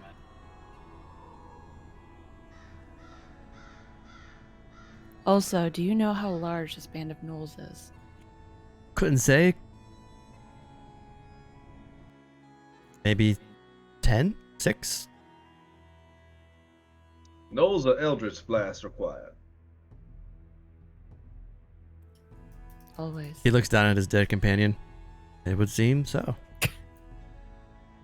They're pretty nonchalant. They just kind of forgot about that guy. I'll try healing. Or stopping the blood. With the 13, you help patch him up and he gives you a nod. Appreciative nod. I am holding Hunter's Mark on him, though. Wait, on the dead guy? No, on the guy that's Okay. up. So this is he circles the Gray Bones cave with his blood on your map. Lovely, thank you so very much. I do appreciate it. Each square is 1 day's travel. At a normal pace.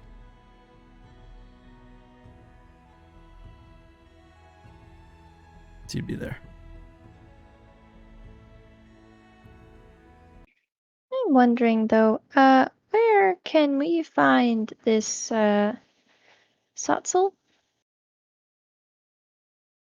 It's a loading chat, sorry. I keep forgetting to Proact. pre-reload Proact Foundry. notes. You know? There are cursed people in the Alabaster Glade.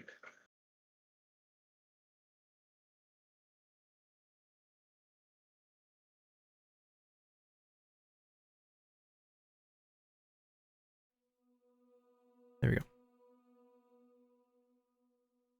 The Setsular? Correct. An unfortunate group. Kavwa looked down upon them and gave them some ability, then gives credence to what this cult is saying. If what they are saying is true, then they are attempting to resurrect their petrified fellows from the wrath of the Setsu.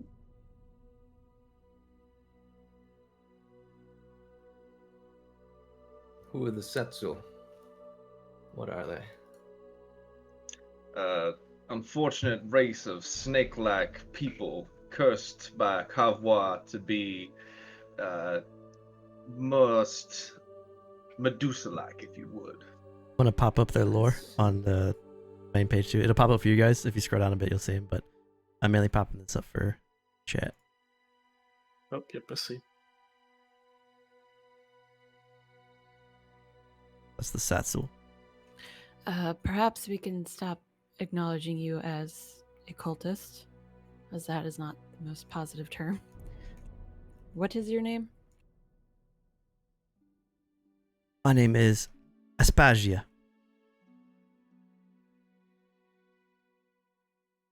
It's spelled like this. Mr. Ass Pagia? My name is Asspass. Everyone gets it right. Why? God damn it. You did that.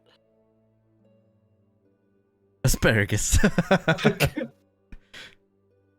I think these cards have a pretty solid First Amendment case against the party. Yeah, that's what I'm saying. The cultist next to the line cuts the bonds from the line, although the line is still pretty drugged. Well, I would like to apologize for your fallen comrade, but perhaps you don't act as you did before, as you're trying to help your people here. If we must sacrifice one to free the others around here with the help of all of you with the Gnoll's blood, then so be it. I don't know if the gnoll's blood is the best way to deal with your companions. Perhaps the Setzel are hiding a secret from us, or maybe Roak knows something he is not sharing. I know not how to resurrect these individuals, but it is not worth. It may be possible that the Setsu have deceived these individuals. I suggest we pursue alternative methods of resurrection that do not require killing needlessly. Perhaps the mage knows something in town. He's quite drunk now. We should wait. Yes. I'll ask him However- when I head there tomorrow morning. That said, however, a band of gnolls outside of the town is still a problem, needing a much need of addressing. I wonder if the guards will pay us if we take out this camp. We should ask them before we go do it ourselves. Agreed. Money is always welcome. Well, it feels like that would be a decision made by the guard captain, who is unfortunately not here. Why A chain would of unfortunate events. Why would the Setsul want your people to be petrified in the first place? So that we can emerge and help them and learn from them. Be able to walk amongst their great vast temples. We have Why to would you do that? admitted. It's like we have to prove ourselves worthy of walking in their guidance. Roak would kind of shake his head. These fools are misguided. Do not fall for their sultry tones. The Setsul are unfortunate people, nothing worth sought after.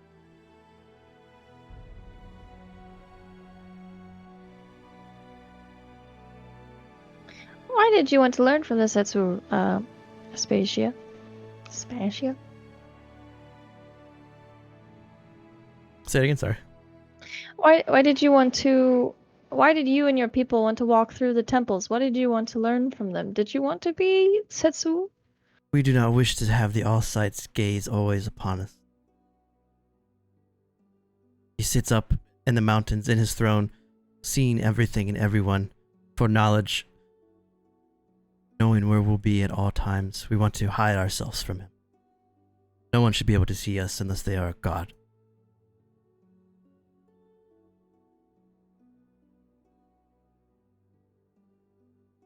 Well, some claim the All-Sight is very nearly a god. I have my doubts. The dragon just flies in with his shard dragon flight a few decades ago, and suddenly we all worship. I don't trust it. He could be all being for all I know, but I don't like anything not from the above watching over me.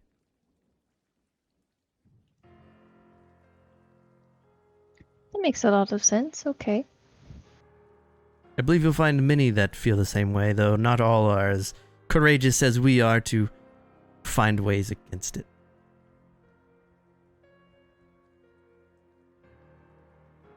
More of this Ashar dragon stuff.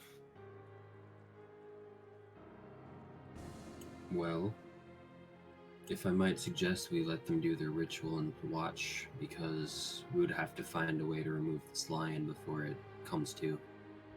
I think Otherwise it will attack us.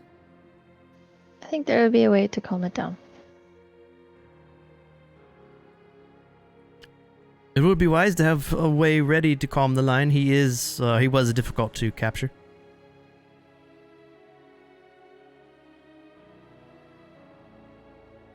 Perhaps you should just start running and we'll let him go. And you can just run out of the city. I will not leave my brethren behind. Well, how about this? We'll take care of this. No more sacrifices, and we will investigate your putrefied friends, see what we can do. We will not leave. We will be watching close by. Could leave your friends, though. You've already left them for 5 years. It was the will of the transformation. We do not ask that you abandon them, merely that you do not stay on property where you are not wanted. Perhaps we could discuss with the Gravekeeper as to your situation and work out a situation where we are able to solve your problem and you are able to not murder on property that is not yours. This is agreeable. We'll discuss with the Gravekeeper when we return to the tavern. Where should we meet you to speak on this? We could tell them we're staying at the inn, that they're welcome as long as they don't be too creepy. Agreed. 2 days. Make it 3. 3 days. Yes, we'll have to scout out the gnoll camp before we deal with it. The extra day will be helpful. Spagia gives a slight bow and gives a weary smile.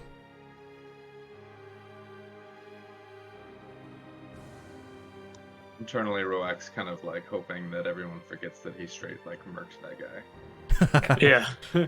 The two cultists start to walk off into the darkness. I mean, they were easy to forgive, so I guess we can be too. I'll give them a few seconds and then I'll ask if anybody would be opposed to me following them. Do you plan on returning for it. afterwards? Yes. Only if you do not get caught. Now let's get this lion out of here.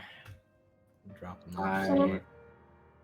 I think the lion is very well capable of getting out by himself, unless we just make sure that there is a route for him to escape. I'm gonna follow after the cultist. Okay. With my hunter's mark helping. Prefer not to unleash a lion in a church and graveyard. Well, let's make haste. Let's get him out. You imagine the oracles waking At up in the least morning and the carry lion's him. out there. We carry him to a nearby forest at the very least, or plains. He'll probably find a way home, I imagine. Well, I cannot help in this matter unless here. She'll wave her open palm and her hand with the eye starts glowing and she'll cast Bless on all 3 of you guys again. If we're moving him. Are we moving him? I think so. At least yeah. outside Yeah. of the graveyard. Okay. Not too Or- far. Party has a new lion. I'm just saying.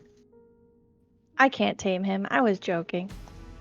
I mean, if you want to. Solar I don't Cosmos, have thanks for the anyone follow. Maybe if you guys build a stronghold soon, you can recruit a lion. No, this lion will save our ass in the future. I know it. Fuck yeah. Let him go into the forest beyond the graveyard. So blessed by Ren, you guys pick up the line. He is quite heavy. He's almost like a little over 500 pounds, but you're able to lift him up.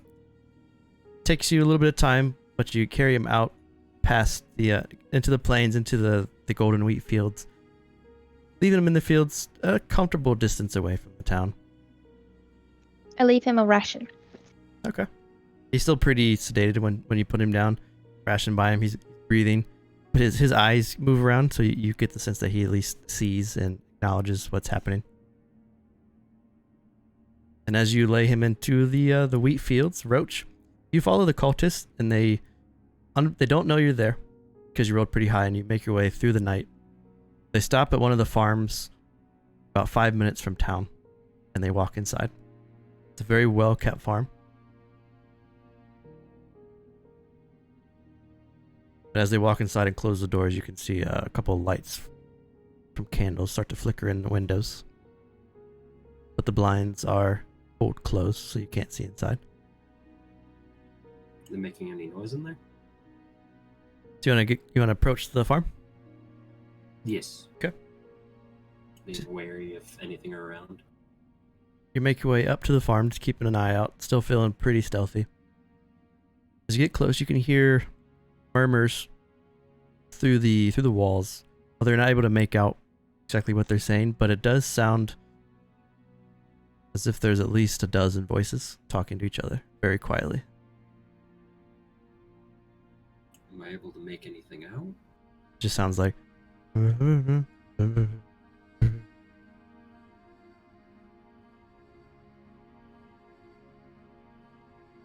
a pretty normal farm for Ulkadia. Made from Ulkadians don't usually make their farms from wood. It's usually from like different types of stone, like brick.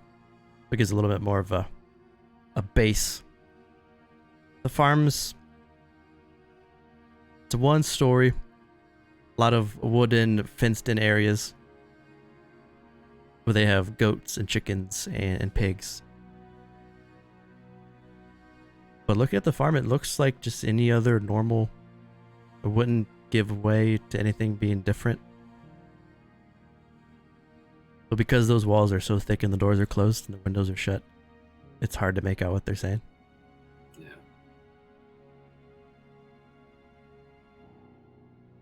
I suppose I'll wait for a little while outside, see if anything interesting happens, and if not, then I'll go back to the inn. Okay. So by the time Roach returns to the inn, the rest of you have made your way back after freeing the line. This would put you in the inn at night. Still a little rambunctious, still a little rowdy, although it has died off quite a bit. You guys would be at 4. You were at 5 with the church. The church is over at 5. But after meeting each other on the road, being thrown into a crazy attack by gnolls, starting to meet some of the Breus community on your way to Vropia. You learned of the graveyard, the Gnoll Den, the Cyclops Island, that the guard captain and the leader of the town has left for a week on his own accord and has been gone for some time. And as you all lay down for a long rest, I think this is a good spot to end tonight's session. Oh god, so many questions and things to do. Side quest. Session 1. We gotta figure out which direction we're going. Oh man. So definitely chat as a group if you want to, through the week, figure out like what direction you guys want to move in. You got different avenues you can go to before you head up to Vropia. We sure do. Starter town. So thanks for watching, everybody, on Twitch. Hope you enjoyed it. If you want to catch up, I'm going to upload this on YouTube tomorrow. This group will play every Saturday at 8 o'clock Eastern. Our next stream is Monday with the Rise of Harlock group, Monday at 7 p.m. Eastern.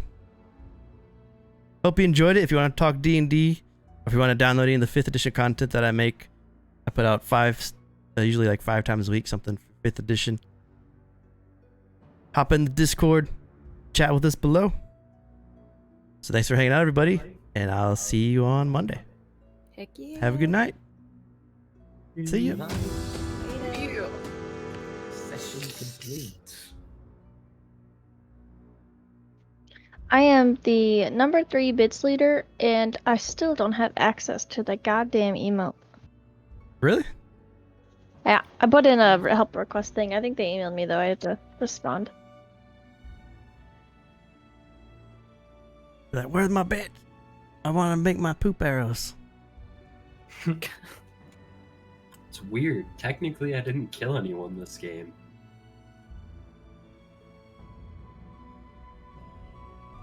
Almost. That's true. You didn't Oh, kill really? anyone. The session. Wow. You get a lot of viewers now. Goddamn many magic sessions. masters killing everyone. Our party is so good at not killing people. For now. Yeah, for now. What are you talking about? I mean, we You still guys are kill the guy. funny. I You killed Yeah. that guys guy attack in like first, though. super cold blood. Well, he attacked first. Did they? Because we Yeah, emerged from the shadows as a scary golem and spoke with a voice that was not its. That's intimidation. That don't mean you go up and fucking start attacking a giant ass rock golem. Fight or flight.